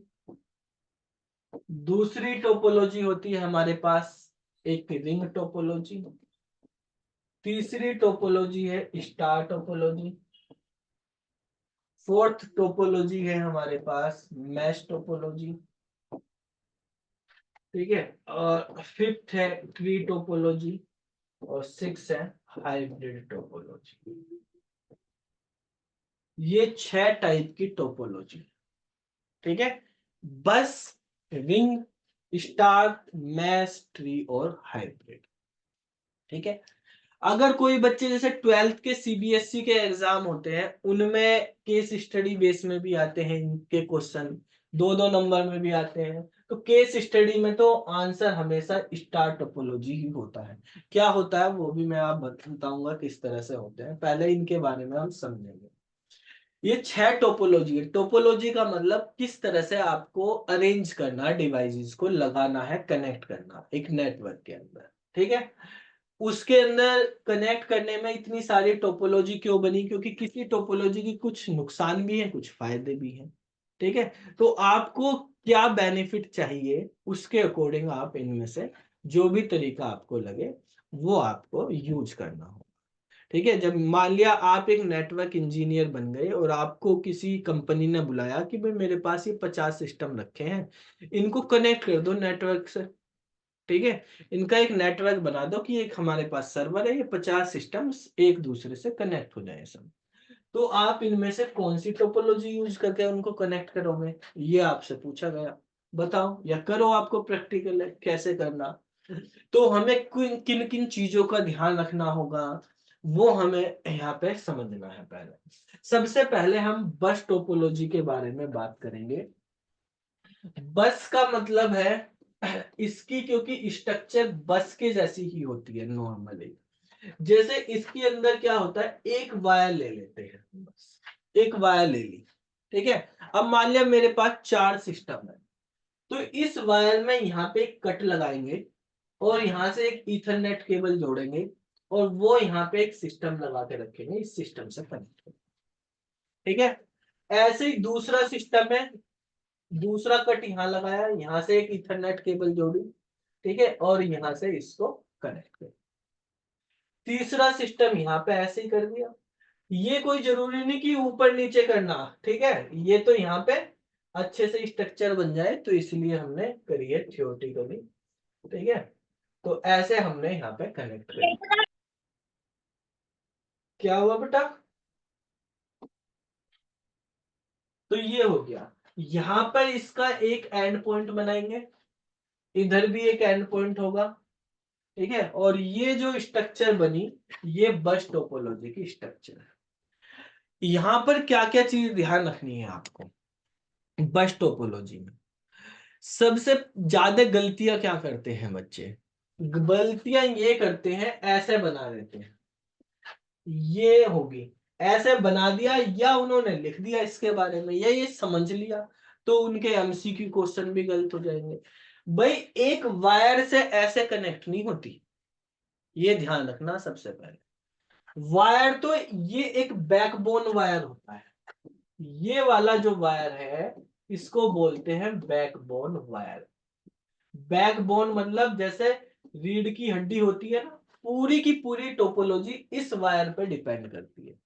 ठीक है, सिग्नल इस वायर से जाता है, जैसे बिजली के खंभे लगे होते हैं उन पे वायर लगा दिए, यहाँ पर ये कनेक्ट हो गए, बीच में से आपने यहाँ पे पिलर है, यहाँ से कनेक्ट करके अपने घर में ले ली, ये ले ली, ऐसे ही यहाँ पर है। ये जो है इस मेन वायर से डायरेक्टली सिस्टम कनेक्ट नहीं होंगे, इस मेन वायर से एक ड्रॉप लाइन डाली जाएगी और इस ड्रॉप लाइन के थ्रू सिस्टम कनेक्ट होगा। यहां पर भी ये ड्रॉप लाइन, ये ड्रॉप लाइन, जितने सिस्टम उतने drop line, main wire backbone wire एक ही होगा। ठीक है, इस तरीके से सिस्टम कनेक्ट होते हैं। यहां पर एंड पॉइंट होते हैं और यहां पर भी एंड पॉइंट होते हैं, दोनों तरफ एंड पॉइंट होते हैं कि कहां से सिग्नल स्टार्ट हुआ। मान लिया हम इधर से इधर की तरफ डेटा भेज रहे हैं, ठीक है, तो ये जो पार्ट है ये आपकी मॉडेम से कनेक्ट है या राउटर से कनेक्ट होगा। ठीक है, तो यहां से कनेक्ट होके ये आगे जा रहा है और यहाँ पे लास्ट सिस्टम है, यहाँ पे बंद हो गया है आगे जाके। ठीक है, यहाँ पे जैसे मैंने कहा इधर आपका राउटर लगा हुआ है तो इधर से इधर को जाएगा, इसका मतलब है यूनि डायरेक्शनल ये काम करती है।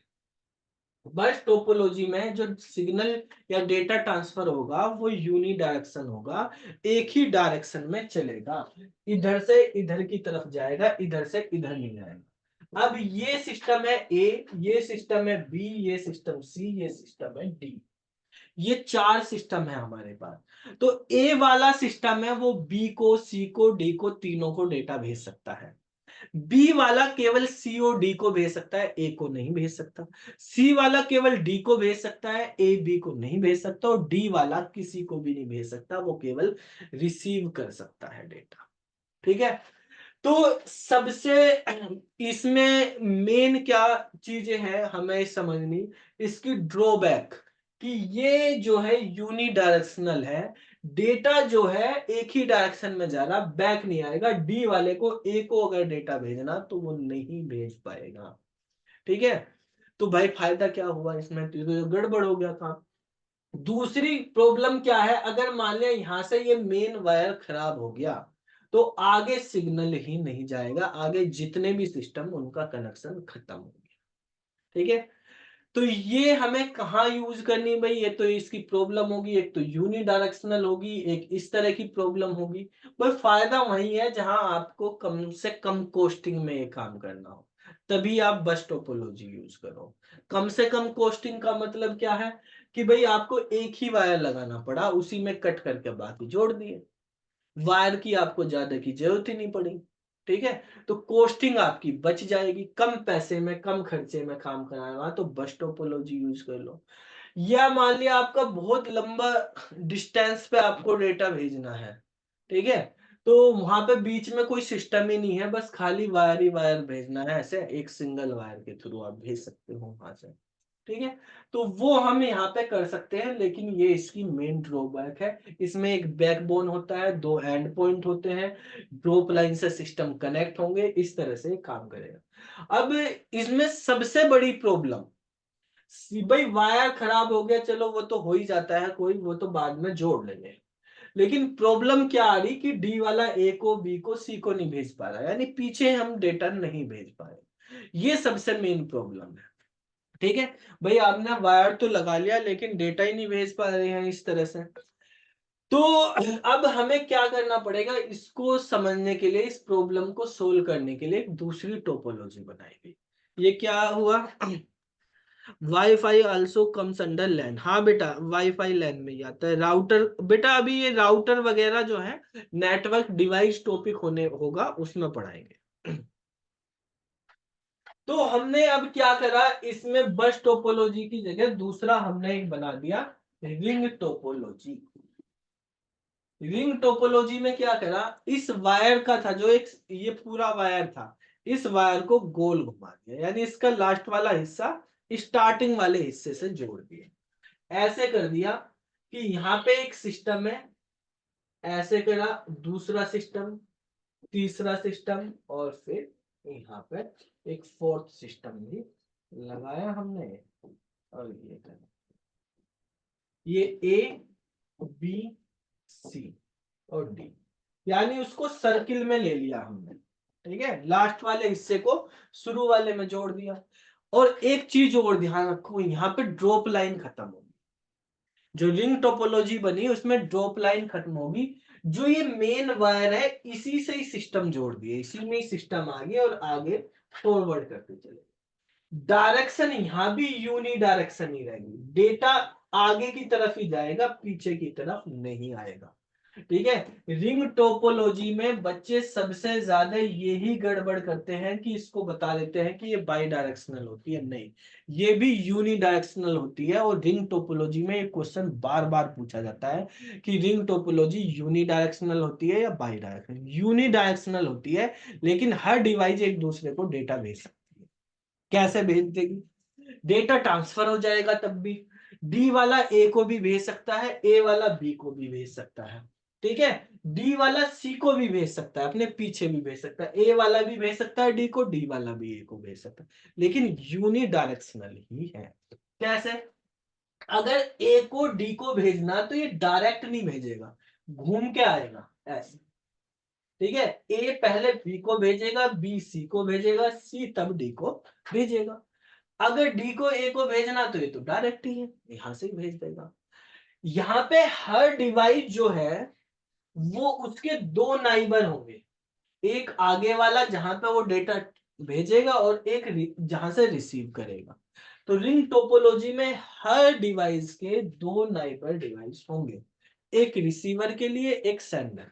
ठीक है, और डायरेक्शन जो है इसके अंदर यूनी डायरेक्शन ही रहती है। तो इससे ये फायदा हो गया कि एक दूसरे को सब जगह सारी डिवाइसेस डेटा ट्रांसफर कर सकती है, वायर एक ही है, तो कॉस्टिंग भी ज्यादा नहीं हुई।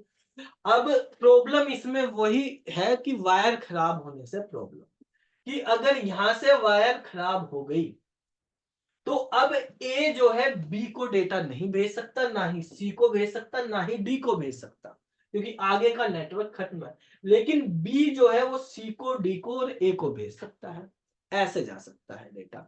तो इसमें वायर खराब होने से नेटवर्क डिस्टर्ब हो जाता है। ठीक है, इसमें वायर खराब हो गया अगर आपका, तो नेटवर्क डिस्टर्ब हो गया। जबकि हम बस टोपोलॉजी में कहते हैं कि अगर वायर, मेन वायर खराब हो जाता है तो क्या होता है कि आपका जो आगे सिस्टम जुड़े हुए हैं वहां पे सिग्नल ट्रांसफर नहीं होगा, वे बिल्कुल डिस्कनेक्ट हो गए उससे। यहाँ पे नेटवर्क में डिस्टरबेंस आ जाती है कि चलता तो है, केवल यहां से खराब हुआ तो इन दो के बीच में कम्युनिकेशन ये आगे नहीं, ये ए जो है ये नहीं भेज पाएगा आप कहीं को, बाकी तो भेज पा रहे हैं। ठीक है, इस तरह से चलता है। अब ये प्रॉब्लम भी सोल्व करी जाए, उसके लिए क्या करा गया, एक तीसरा टोपोलॉजी बनाई गई जिसको बोलते हैं स्टार टोपोलॉजी। तो स्टार टोपोलॉजी में क्या करा गया, एक सेंट्रल हब लिया, जिसमें हब, स्विच, राउटर कुछ भी हो सकता है। ठीक है, एक यहाँ पे हमारे पास मान लिया हब या स्विच हमने ये ले लिया है, और ये चार सिस्टम ऐसे स्टार की फॉर्म बना के कनेक्ट कर,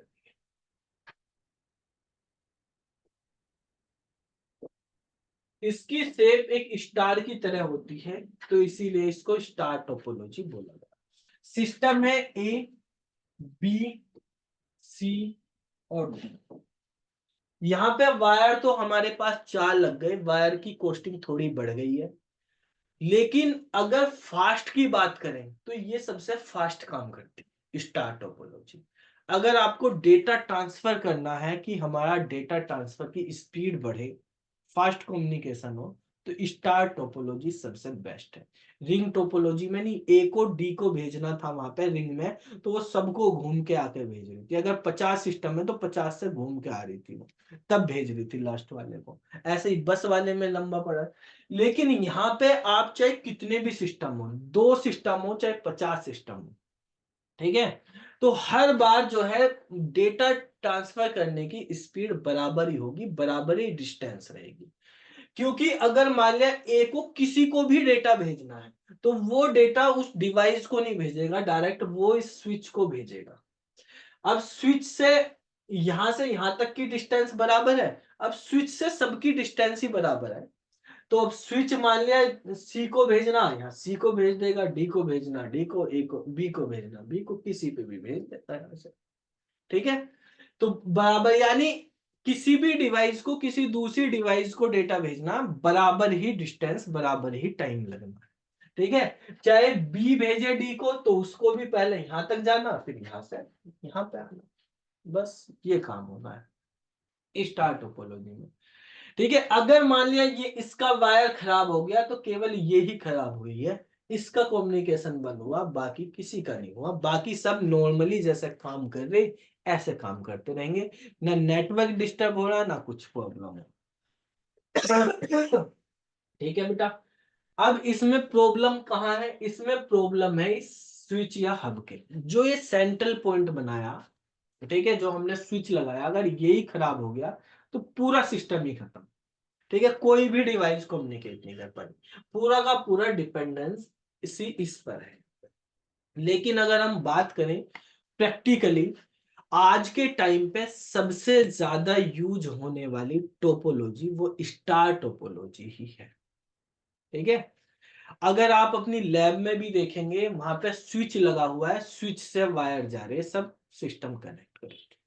ठीक है, तो स्टार टोपोलॉजी को ही हम प्रीफर करते हैं सबसे ज्यादा। भाई ये खराब हो गया तो यही, नहीं तो बाकी मैं तो किसी पर्टिकुलर में प्रॉब्लम उसी में ही होगी, बाकी कोई डिस्टरबेंस नहीं होगी उसमें। तो सबसे बेस्ट स्पीड के लिए भी है, और वैसे भी स्टार टोपोलॉजी प्रैक्टिकली कहीं भी आप देखो ये ही काम करती है।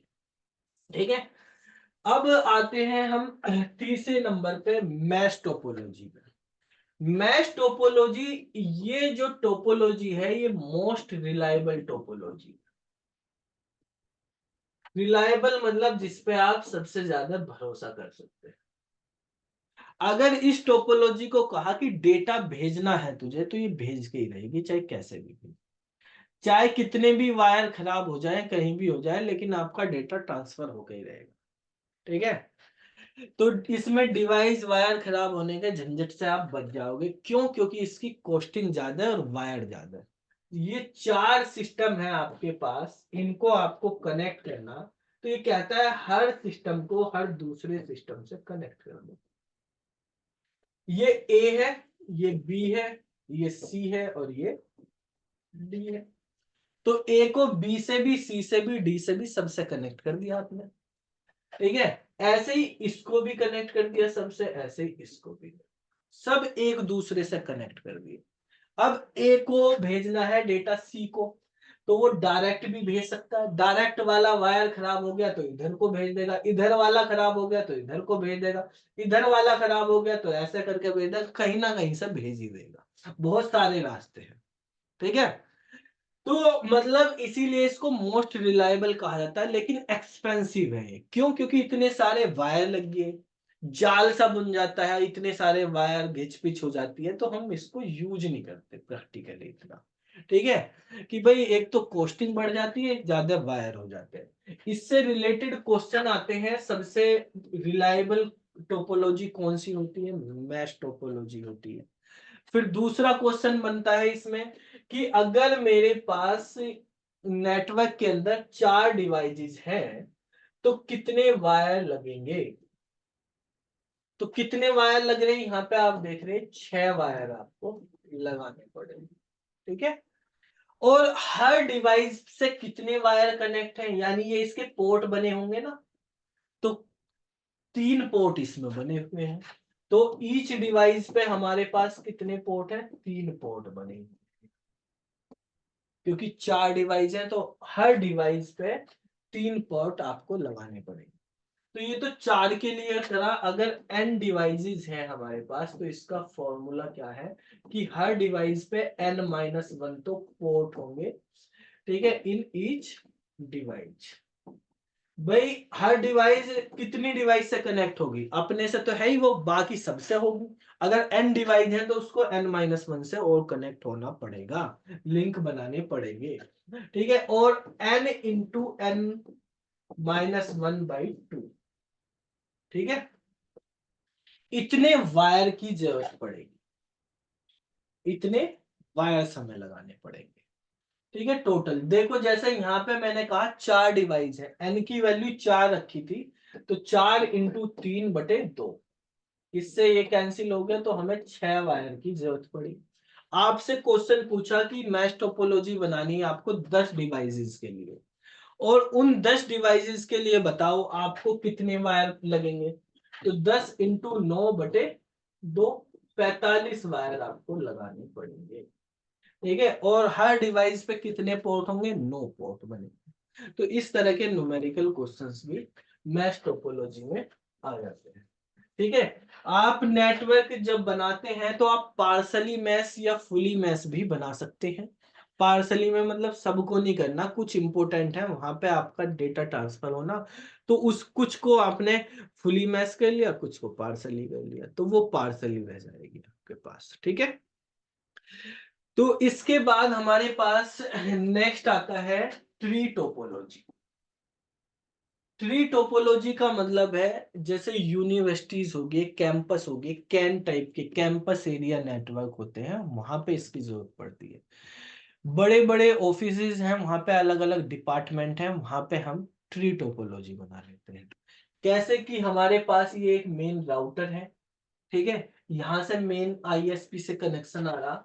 अब एक डिपार्टमेंट है उसमें अलग भेजा कि भाई तुम अपना अलग काम करो, और यहाँ पे इसको सबनेट में डिवाइड कर दे। जब सबनेटिंग करते हैं तब हम ट्री टोपोलॉजी का यूज करते हैं। एक मेन नेटवर्क का कनेक्शन लिया, यहाँ एक अलग डिपार्टमेंट है, जैसे मान लिया ये सीएस का डिपार्टमेंट है, कंप्यूटर साइंस का। ठीक है, ये जो है मान लिया हमारे पास डिपार्टमेंट है, इलेक्ट्रॉनिक्स का डिपार्टमेंट है, उसको दे दिया। कंप्यूटर साइंस में फिर अलग एक यूजी वालों के लिए बना दिया, एक पीजी वालों के लिए बना दिया। ऐसे ही इन्होंने बना दिया यूजी और पीजी के लिए। ठीक है, तो इस तरीके से हमारे पास जो है क्या बन गया, एक ट्री स्ट्रक्चर बन गई। तो इसको ट्री टोपोलॉजी या हायरार्किकल टोपोलॉजी बोल। ठीक है, एक हायरार्की बन जाती है, ट्री स्ट्रक्चर बन जाती है। डेटा इधर वालों का इधर रहेगा, इधर वालों का इधर, ये आपस में कम्युनिकेट कर रही है आपस में। अगर भेजना है फिर वापस से करके घूम के जाना पड़ेगा, डायरेक्ट ये इसको एक्सेस नहीं कर पाएगा। तो ये होती है हमारे पास ट्री या हायरार्किकल टोपोलॉजी। ठीक है, इसके बाद हमारे पास नेक्स्ट अगर हम बात करें, नेक्स्ट टोपोलॉजी का नाम है हमारे पास हाइब्रिड। तो हाइब्रिड का मतलब है टू और मोर, दो टोपोलॉजीज जो है उनका कॉम्बिनेशन बनाया जा रहा। मतलब कैसे भी जोड़ दो आप, आपके पास डिवाइस है, जैसे मर्जी उनको जोड़ दो, बस जुड़े होने चाहिए। ठीक है, आपने कोई स्पेसिफिक पैटर्न यूज नहीं किया, तो वो हमारे पास बन जाएगी hybrid topology. Basically star topology या मैश टोपोलॉजी को कनेक्ट करके हम क्या बना लेते हैं, हाइब्रिड टोपोलॉजी बना लेते हैं। तो जहां पे दो टोपोलॉजीज जो है वो हमारे पास कंबाइन हो रही है, यानी मिक्सअप हो रही है, कोई स्पेसिफिक पैटर्न नहीं करा गया, ठीक है, फॉलो, तो वो हमारे पास हाइब्रिड टोपोलॉजी कहलाती है। तो ये 6 तरह की टोपोलॉजीज होती है, इनके थ्रू हम डेटा को या डिवाइसेस को कनेक्ट करते हैं बेसिकली। ठीक है, समझ आ गया होगा आपको सब इसके बारे में। अब हमारे पास ये टोपोलॉजी जैसे आ गई, इसके बाद दो टॉपिक हमारे पास मेन बचे हैं। एक है वो नेटवर्क मॉडल से रिलेटेड, और दूसरा हमारे पास है नेटवर्क डिवाइस। ठीक है, इनके बारे में हम बात करेंगे यहाँ पे, नेटवर्क मॉडल और नेटवर्क डिवाइस के बारे में। तो देखो बेटा, नेटवर्क मॉडल जैसे आपको बताया था शुरू में ही, क्या होते हैं नेटवर्क मॉडल। विंड सर्फ की बात बताई थी स्टार्टिंग में क्लास में। ठीक है, उन्होंने एक मॉडल बनाया था, टीसीपी आईपी मॉडल। ठीक है, इसके साथ ही हम फिर आगे ये जैसे दो ही प्रोटोकॉल लिखे, और प्रोटोकॉल के बारे में भी पढ़ेंगे, क्या होते हैं कम्युनिकेशन मीडिया, वायर वगैरह कैसे होते हैं, उनके बारे में भी पढ़ेंगे। ठीक है, लेकिन आज की क्लास में भी यहाँ पे रखते हैं। ठीक है, टीसीपी आईपी मॉडल होता है और एक ओएसआई मॉडल होता है, ये दो मॉडल है। टीसीपी आईपी में टीसीपी का मतलब होता है ट्रांसमिशन कंट्रोल प्रोटोकॉल, और आईपी का मतलब होता है इंटरनेट प्रोटोकॉल। ओएसआई जो होता है इसका मतलब होता है ओपन सिस्टम इंटरकनेक्शन। ये OSI मॉडल जो है ISO वालों ने बनाया होगा है। ISO सर्टिफाइड आपने देखा होगा, लिखा होगा। तो ये ISO वालों ने दिया हुआ है, ओपन सिस्टम इंटरकनेक्शन। और ये TCP/IP जो है ये ओरिजिनल मॉडल है हमारा नेटवर्क का। प्रैक्टिकली बात करें तो प्रैक्टिकली केवल ये ही यूज होता है, ये प्रैक्टिकल मॉडल है। और ये केवल थियोटिकल है, ये किताबों में पढ़ाने के लिए, समझाने के लिए यूज करा जाता है, थियोटिकल मॉडल है। ठीक है, मतलब जो OSI में लिखा है एक्चुअल में ऐसा नहीं है। ठीक है, एक्चुअल में प्रैक्टिकली ऐसा नहीं होता, प्रैक्टिकली ऐसा ही होता है जो TCP/IP में लिखा हुआ है। तो भाई पढ़ा ऐसे क्यों नहीं है हमें, जब होता ऐसा है। इसको समझाने के लिए ही ये वाला मॉडल बनाया गया। TCP/IP को डेप्थ में समझने के लिए, उसकी इंटरनल स्ट्रक्चर को समझने के लिए OSI है। काम तो वो ऐसे कर रहा है, लेकिन वो काम कैसे कर रहा है उसको अगर हमें समझना, तो हमें OSI को समझना। और आपसे जो भी क्वेश्चन पेपर में पूछे जाते हैं या जो भी डिवाइसेस के बारे में बात करी जाती है, सब OSI पे ही करी जाती है।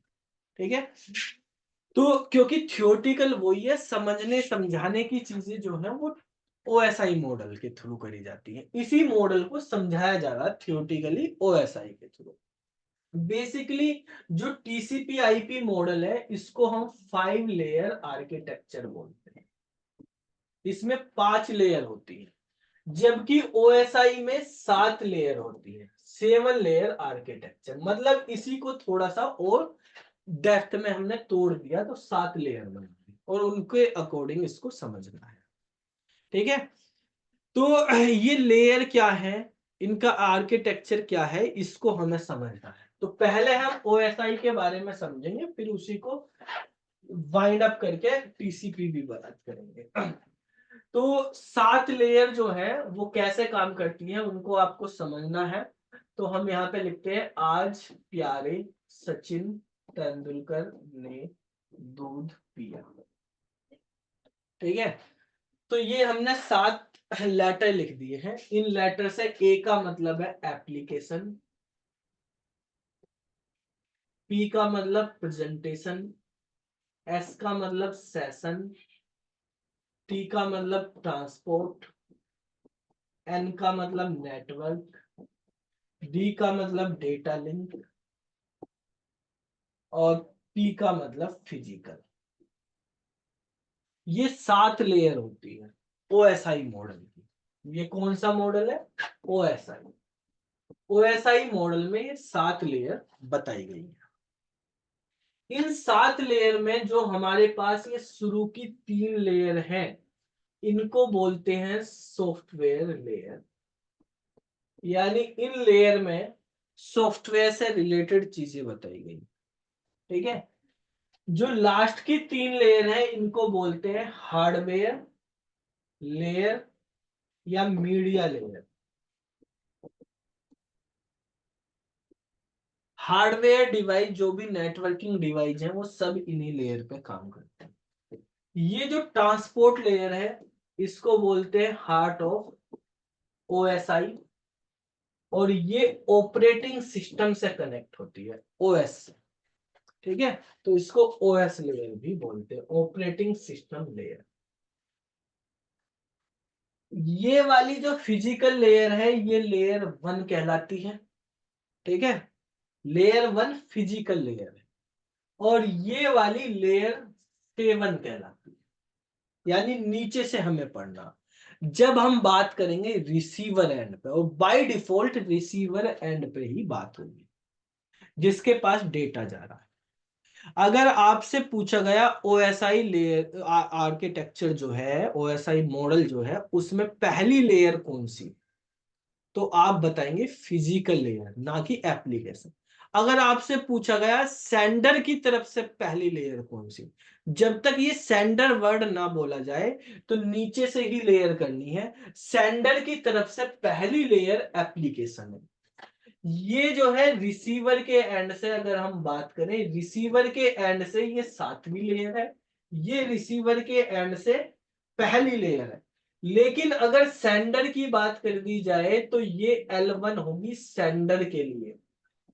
ठीक है, और ये जो है हमारे पास होगी L7 लेयर से सेंडर के लिए। ठीक है, सेंडर के लिए ऐसा हो जाएगा, मतलब रिवर्स हो जाएगा। तो ये लेयर बाय डिफॉल्ट हम रिसीवर पे बात करते हैं, ठीक है, नहीं तो अगर सेंडर पूछी जाए तो उसके अकॉर्डिंग। पहली layer application, presentation, session, transport, network, data link और फिजिकल, ये सेंडर की तरफ से है। अब हम बात कर रहे हैं कि भाई आप ये बताएंगे कि इन लेयर पे काम कैसे होता है। ठीक है, काम की बात करते हैं, कैसे ये काम करते हैं। तो मान लेते हैं आपके पास ये मोबाइल है, आपको इस मोबाइल पे व्हाट्सएप ओपन करना है और किसी को मैसेज भेजना है। तो नेटवर्क इंटरनेट से आप कनेक्ट होंगे तभी मैसेज जाएगा सामने वाले के पास। तो ये इस लेयर आर्किटेक्चर से आपको समझाना है कैसे काम करेगा। तो सबसे पहले आप क्या करेंगे, आपको व्हाट्सएप पे मैसेज भेजना, सबसे पहले क्या करेंगे, आप व्हाट्सएप ओपन करेंगे। अपने मोबाइल में क्या करेंगे, व्हाट्सएप ओपन। व्हाट्सएप क्या है, एक ऐप है, एक ऐप है ना, एंड्रॉइड ऐप। ठीक है, एंड्रॉइड में चला रहे तो ऐप की फुल फॉर्म होती है एप्लीकेशन। यानी आपने सबसे पहले क्या करा, वो एप्लीकेशन ओपन करी। आप कोई जीमेल से मेल भेजना, तो आप जीमेल की ऐप ओपन करेंगे। ठीक है, तो बेसिकली सबसे पहला काम सेंडर किससे कम्युनिकेट होगा, एप्लीकेशन से। ठीक है, अब उस ऐप पे जब आपने व्हाट्सएप ओपन किया, जिसको मैसेज भेजना, उसका नाम ओपन किया और टाइप किया, तो वो जो टाइप कर रहे हैं वो ओरिजिनल कंटेंट आप कर रहे हैं, आप अपना डेटा यहाँ पे टाइप करें। ठीक है, अब वो डेटा जो है बेसिकली जैसे ही आप टाइप करके सेंड पे क्लिक करेंगे, सेंड पे क्लिक करते ही वो डेटा इनक्रिप्ट होगा। आप देखते हैं व्हाट्सएप पे भी लिखा होता है कि आपकी जो चैट है वो टू वे इंक्रिप्शन पे काम कर रही है। इनक्रिप्स क्यों करते हैं, इंक्रिप्शन क्यों करा जा रहा है, जिससे बाकी अगर नेटवर्क के बीच में मान लिया एक बंदा यहाँ है, सेंडर रिसीवर यहाँ है, तो यहां से यहां तक जो डेटा आएगा वो कोई दूसरा ना पढ़ पाए उसको, क्या डेटा आपने भेजा। तो आपने अगर ए बी सी लिख के भेजा तो वो उसको यहां से जैसे ही आपने सेंड पे क्लिक किया, क्या करेगा, पहले उसको कन्वर्ट कर देगा, ए बी सी को कुछ ऐसे ऐसे लिख देगा, कुछ भी उसने अपना पैटर्न बनाया हुआ, तो उसको इनक्रिप्ट करेगा। ठीक है, वो इनक्रिप्शन कौन करता है, प्रेजेंटेशन लेयर, यहाँ पे उस डेटा का इनक्रिप्शन होता है। ठीक है, और उसको कंप्रेस भी करा जाता है। ठीक है, जितना कंप्रेस कर सकते हैं, मतलब शॉर्ट करना उसको। ठीक है, तो कंप्रेस करेगा और इंक्रिप्शन होगा, वो काम यहाँ पे प्रेजेंटेशन लेयर पे होगा। उसके बाद क्या करेगा, ये एक सेशन बनाएगा। सेशन का मतलब नेटवर्क को चेक करेगा कि भाई आपका नेट सही चल रहा है या नहीं। नेट चल रहा तो वो आगे भेजेगा। तो सेशन का मतलब होता है कि आपका एक ऑनलाइन सर्वर के साथ कम्युनिकेशन बनाना, कनेक्शन बनाना। ठीक है, तो यहाँ पे आपका सेशन बनेगा, डेटा आपका इनक्रिप्टेड डेटा रहेगा, इनक्रिप्टेड फॉर्म में डेटा यहाँ पे रहेगा। यहाँ पर भी डेटा आपका इनक्रिप्टेड फॉर्म में रहेगा। अगर आपका डेटा कनेक्शन बन गया तो वो फिर इसके बाद जाएगा ऑपरेटिंग सिस्टम के पास, यानी आपके एंड्रॉइड ऐप में चला रहे हैं, अगर आप एंड्रॉइड ऐप है तो एंड्रॉइड के पास, ओएस के पास जाएगा। वो क्या करेगा, उस डेटा को तोड़ेगा पार्ट में और उसका बना देगा डेटाग्राम। क्या बनाएगा, डेटाग्राम या सेगमेंट। ठीक है, तो आपको देखो यहाँ जो प्रोटोकॉल कुछ यूज होते हैं ट्रांसपोर्ट लेयर पे, एक होता है यूडीपी और एक होता है टीसीपी। टीसीपी मतलब ट्रांसमिशन कंट्रोल प्रोटोकॉल, यूडीपी मतलब user datagram protocol. User datagram protocol पहले यूज होता था, आजकल तो सब टीसीपी ही यूज करते हैं। ठीक है, तो जब यूडीपी यूज होता था तो वहां पे डेटाग्राम की फॉर्म बनती थी, और अब टीसीपी होता है तो सेगमेंट बोलते हैं। क्वेश्चन आ जाते हैं पेपर में एमसीक्यू करने जैसे आपको, कि बताओ ट्रांसपोर्ट लेयर पे हमारा डेटा किस फॉर्मेट में होता है, तो वो सेगमेंट की फॉर्मेट में होता है। ठीक है, अगर यूडीपी यूज करे तो डेटाग्राम की फॉर्मेट में होगा, अदरवाइज सेगमेंट की फॉर्म में होगा।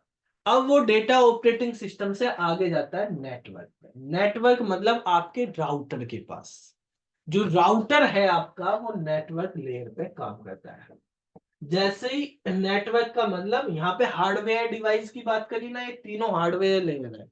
तो यहाँ पे आपका राउटर लगा होता है, राउटर के पास जाएगा, वो राउटर क्या करेगा, रूट चेक करेगा किस रूट पे डेटा भेजना है।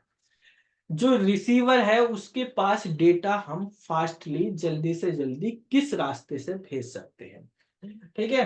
तो वो राउटर रूट चेक करता है और इस डेटा को और भी छोटे छोटे पार्ट में डिवाइड कर देता है, जिनको हम बोलते हैं पैकेट्स, ठीक है। और उन पैकेट्स के थ्रू डेटा को आगे ट्रांसफर करा जाता है। अब उसके बाद हमारे पास डेटा लिंक लेयर होती है।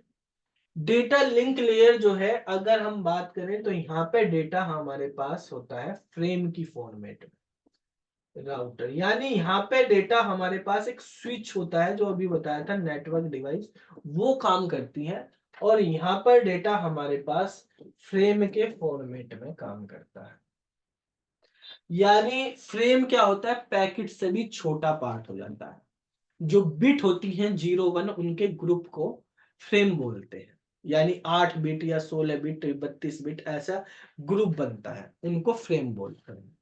और लास्ट जो है हमारे पास फिजिकल लेयर, यहाँ पे जैसे आपकी मोडम काम करती है, या हब काम करते हैं, या रिपीटर काम करते हैं, ये नेटवर्क डिवाइस होती है, ये काम करती है। और यहाँ पे डेटा आपके पास बिट की फॉर्म में होता है।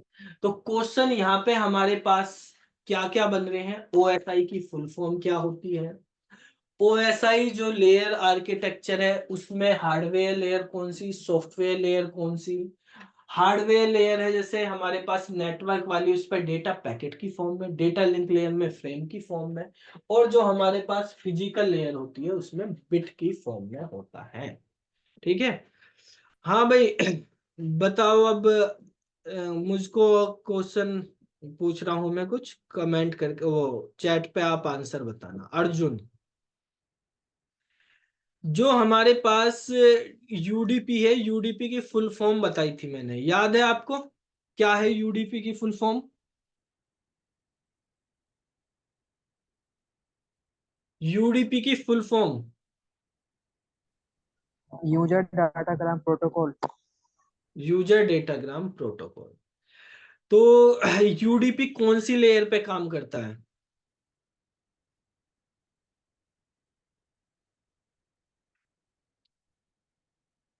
डेटा टाइप लेयर पे। ट्रांसपोर्ट लेयर पे। डेटा टाइप नहीं है वो, डेटा लिंक अलग है, ट्रांसपोर्ट लेयर पे काम करता है, ठीक है। ये लिखा है ना यूडीपी हमारे पास ट्रांसपोर्ट लेयर में। अब देखो बेटा, अगर हम रिसीवर में बात करें तो ये जितने भी वायर वगैरह हैं वो भी सब फिजिकल लेयर पे काम करते हैं। वायर होगी, मोडम होगी, हब, रिपीटर, ये सब फिजिकल है।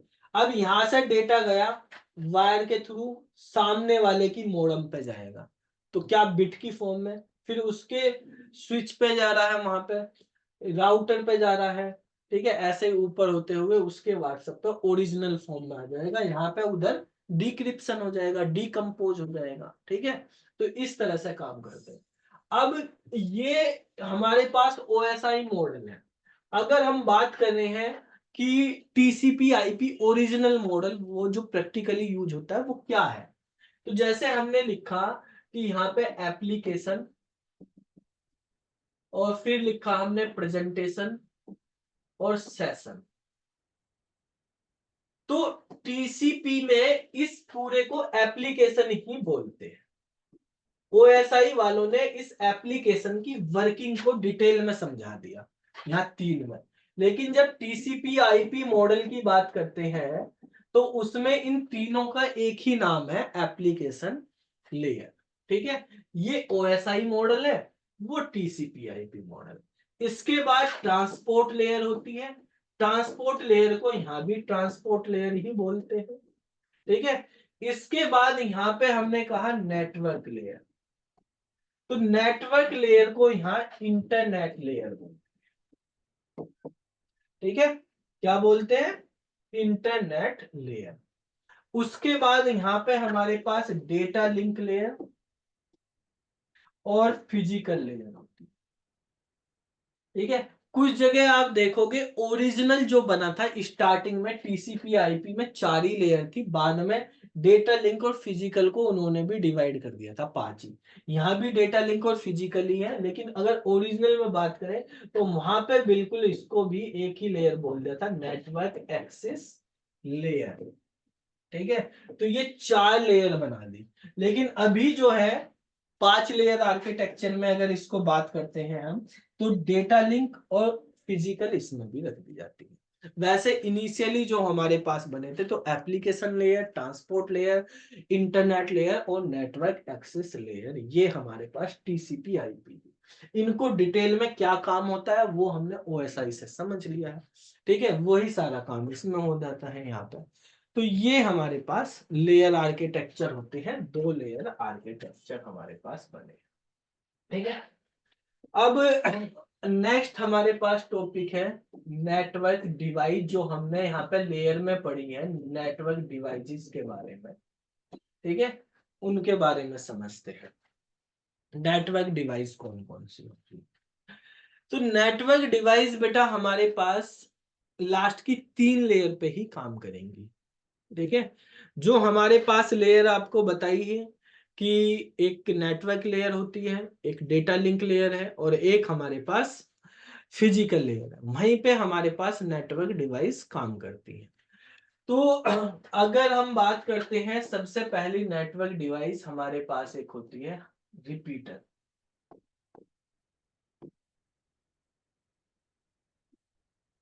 दूसरा है हब,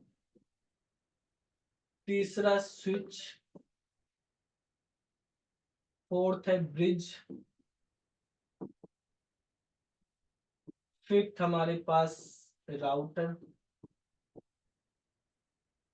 6 की बात करें तो हमारे पास मॉडेम, 7 हो गया वाईफाई कार्ड या एनआईसी कार्ड। ठीक है, इनके बारे में हम यहाँ पे बात करेंगे। ठीक है, एक हमारे पास ईथरनेट केबल भी होती है, वो केबल में हम बात कर लेंगे वैसे। तो ये जो नेटवर्क डिवाइस है, जब भी आप नेटवर्क डिवाइस करेंगे, इनमें सबसे मेन आपको एक पेपर होते हैं थियोटिकल भी, ऑब्जेक्टिव भी। ऑब्जेक्टिव वे में भी समझेंगे, थियोटिकल में भी। थियोटिकल वाले बच्चे तो ये समझ लें, अगर आपको थियोटिकल में लिखना तो कोई सी भी डिवाइस आए, एक पॉइंट तो आपको यही लिख देना कि ये एक नेटवर्क डिवाइस है, it is a network device. दूसरा पॉइंट आपको ये बताना है कि कौन सी लेयर पे काम करती है कौन सी डिवाइस। ठीक है, लेयर उसकी पता होनी चाहिए।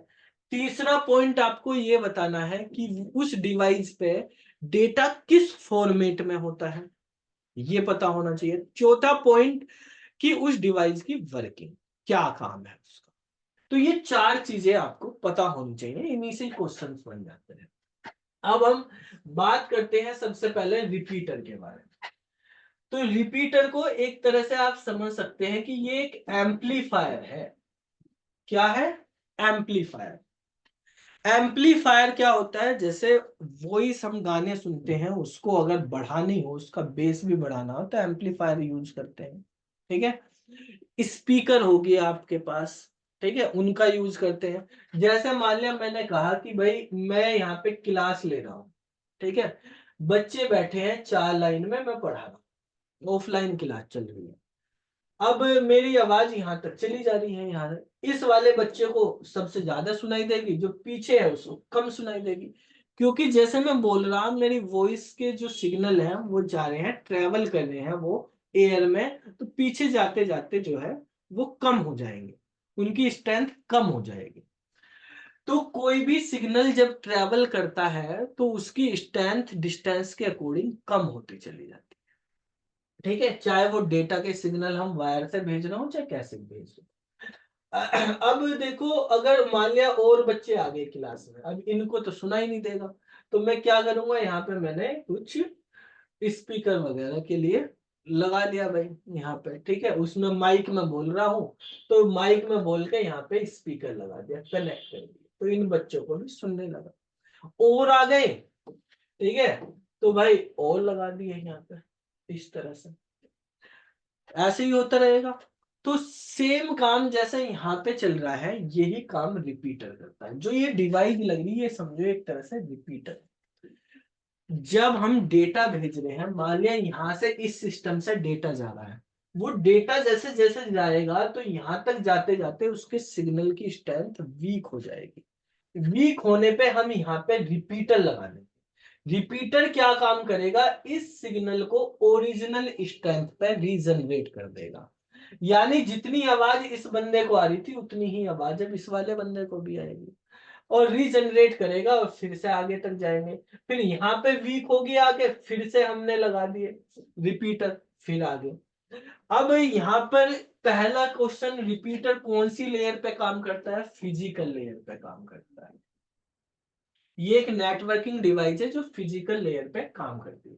इसमें दो पोर्ट होते हैं, टू पोर्ट्स डिवाइस है। टू पोर्ट्स डिवाइस का मतलब, एक पोर्ट का मतलब जहां से वायर कनेक्ट हो रहा है, एक इनपुट के लिए एक आउटपुट पोर्ट होता है। एक इनपुट पोर्ट है हमारे पास और एक जो है आउटपुट पोर्ट होगा। दो पोर्ट इसमें होंगे, एक से सिग्नल आएंगे, एक से आगे भेज देगा। इसका काम क्या है, इसका काम है जो रीजनरेट करना, regenerate the signal to its original strength, ठीक है। और रिपीटर हम लगाएंगे कहाँ, नेटवर्क में। तो अगर हमारे पास 100 मीटर या उससे ज्यादा की डिस्टेंस बन रही है तो वहां पर लगाएंगे रिपीटर। अगर यहां से यहां तक की डिस्टेंस, ये बंदा 100 मीटर से ज्यादा की डिस्टेंस पे बैठा है, तो उसको सिग्नल ये मान के चलते हैं नेटवर्क में नहीं जाएंगे अच्छे से। तो हम क्या करते हैं, वहां पे रिपीटर लगा देते हैं। एक रिपीटर से दूसरे रिपीटर के बीच में कितनी डिस्टेंस होती है, 100 मीटर की। अगर 100 मीटर से कम है तो रिपीटर लगाने की कोई जरूरत नहीं है। अगर 100 मीटर या उससे ज्यादा की डिस्टेंस आ रही तो हमें रिपीटर लगाने पड़ेंगे, ठीक है। तो ये रिपीटर का प्लेसमेंट हो गया कि कब प्लेसमेंट करना, कहां पे प्लेसमेंट करना। तो ऐसे ब्लॉक में या ऐसे उसमें प्लेसमेंट करना होता है जहां पे डिस्टेंस 100 मीटर से ज्यादा हो, ठीक है। ये रिपीटर की बात होगी। अब यहाँ पर क्या हो गया, अब मान लिया बच्चे हमने इधर भी बैठा दिए, तो ये जो सिग्नल है केवल इतने में आ रहे थे, अब इन वालों को नहीं सुनाई दे रहे यहाँ पे। तो हम चाहते हैं कि यहाँ पर भी लगा दिया जाए ऐसे, तो जो इधर वालों को भी सुनने लगे, ठीक है। यानी इसको इधर भी ऐसे चारों तरफ आगे पीछे कर दिया जाए। लेकिन रिपीटर के अंदर दो ही पोर्ट होते हैं, एक इनपुट एक आउटपुट। अब ये तो ज्यादा पोर्ट बनाने पड़ेंगे, तो उसके लिए फिर दूसरी डिवाइस बनाई गई, हब। हब के भी सेम चीज है, जो रिपीटर काम करता है सेम हब काम करता है। बस हब जो है ये मल्टी पोर्ट रिपीटर होता है, ये समझ, ये मल्टी पोर्ट है। अगर आपको दो से ज्यादा पोर्ट चाहिए तो आप हब का यूज करेंगे। ये भी फिजिकल लेयर पे है, ये मल्टी पोर्ट होता है, इसका काम भी रीजनरेट करने का होता है। और हब एक अनइंटेलिजेंट डिवाइस भी है। अनइंटेलिजेंट का मतलब होता है जिसके पास इतनी इंटेलिजेंसी नहीं है कि किसी स्पेसिफिक पे ही डेटा भेजना है। इससे जो भी कनेक्ट होगा सबके पास जाएगा सिग्नल, ठीक है। आप कहने लगो कनेक्ट तो सब कर दिए लेकिन इधर ही वॉइस जाए बाकी पे ना जाए, ऐसा नहीं होगा। जाएंगी तो सब पे जाएगा डेटा, नहीं तो किसी पे भी नहीं जाएगा, इसको नहीं बदल, ठीक है। तो अनइंटेलिजेंट और इंटेलिजेंट में डिफरेंस कैसे होता है, किस बेस पे करा जाता है। तो जो हमारे पास एक मैक एड्रेस होता है, MAC, media access control address, इस मैक एड्रेस को फिजिकल एड्रेस भी बोलते हैं। जैसे एक आईपी एड्रेस होता है, आईपी एड्रेस को लॉजिकल एड्रेस भी बोलते हैं। दो तरह के ये एड्रेस हम यूज करते हैं, ठीक है। नेटवर्क के अंदर एक मैक एड्रेस और एक आईपी एड्रेस। आईपी एड्रेस या लॉजिकल एड्रेस नेटवर्क को आइडेंटिफाई करता है, ठीक है, कौन से नेटवर्क में है कोई डिवाइस। तो ये बेसिकली राउटर से कनेक्ट होता है। राउटर एक नेटवर्क में एक ही राउटर लगा हुआ है, तो राउटर से जो कनेक्ट हो रहा वो हमारे पास क्या है, आईपी एड्रेस। ये आपको ये बताता है किस नेटवर्क में है, नेटवर्क का एड्रेस। ये जो मैक एड्रेस है ये डिवाइस का एड्रेस होता है। उस नेटवर्क के अंदर जैसे मान लिया एक कंपनी है, उसमें 50 कंप्यूटर, राउटर तो एक ही लगा हुआ, तो वो राउटर तो ये बता देगा कि इस कंपनी का है, बस भाई इस कंपनी से डेटा भेजा जा रहा है या आ रहा है इस कंपनी से। लेकिन उस कंपनी के अंदर जो 50 कंप्यूटर, उनमें से कौन से कंप्यूटर से ये काम हो रहा, तो वो भाई मैक एड्रेस से पता चलेगा। मैक एड्रेस डिवाइस का होता है, और ये जो है स्विच के थ्रू पता चलता है, स्विच रीड करता है। तो जो डिवाइस मैक एड्रेस को रीड कर लेती है उसको बोलते हैं इंटेलिजेंट डिवाइस। और जो रीड नहीं करती, जैसे स्टार टोपोलॉजी में मैंने बताया था हब या स्विच का आप यूज कर लेते हैं, तो हब जो है अनइंटेलिजेंट है, वो हमारे पास पढ़ नहीं पाती मैक एड्रेस को, जबकि स्विच पढ़ लेता है। ठीक है, तो हमारे पास ये हब और रिपीटर के बारे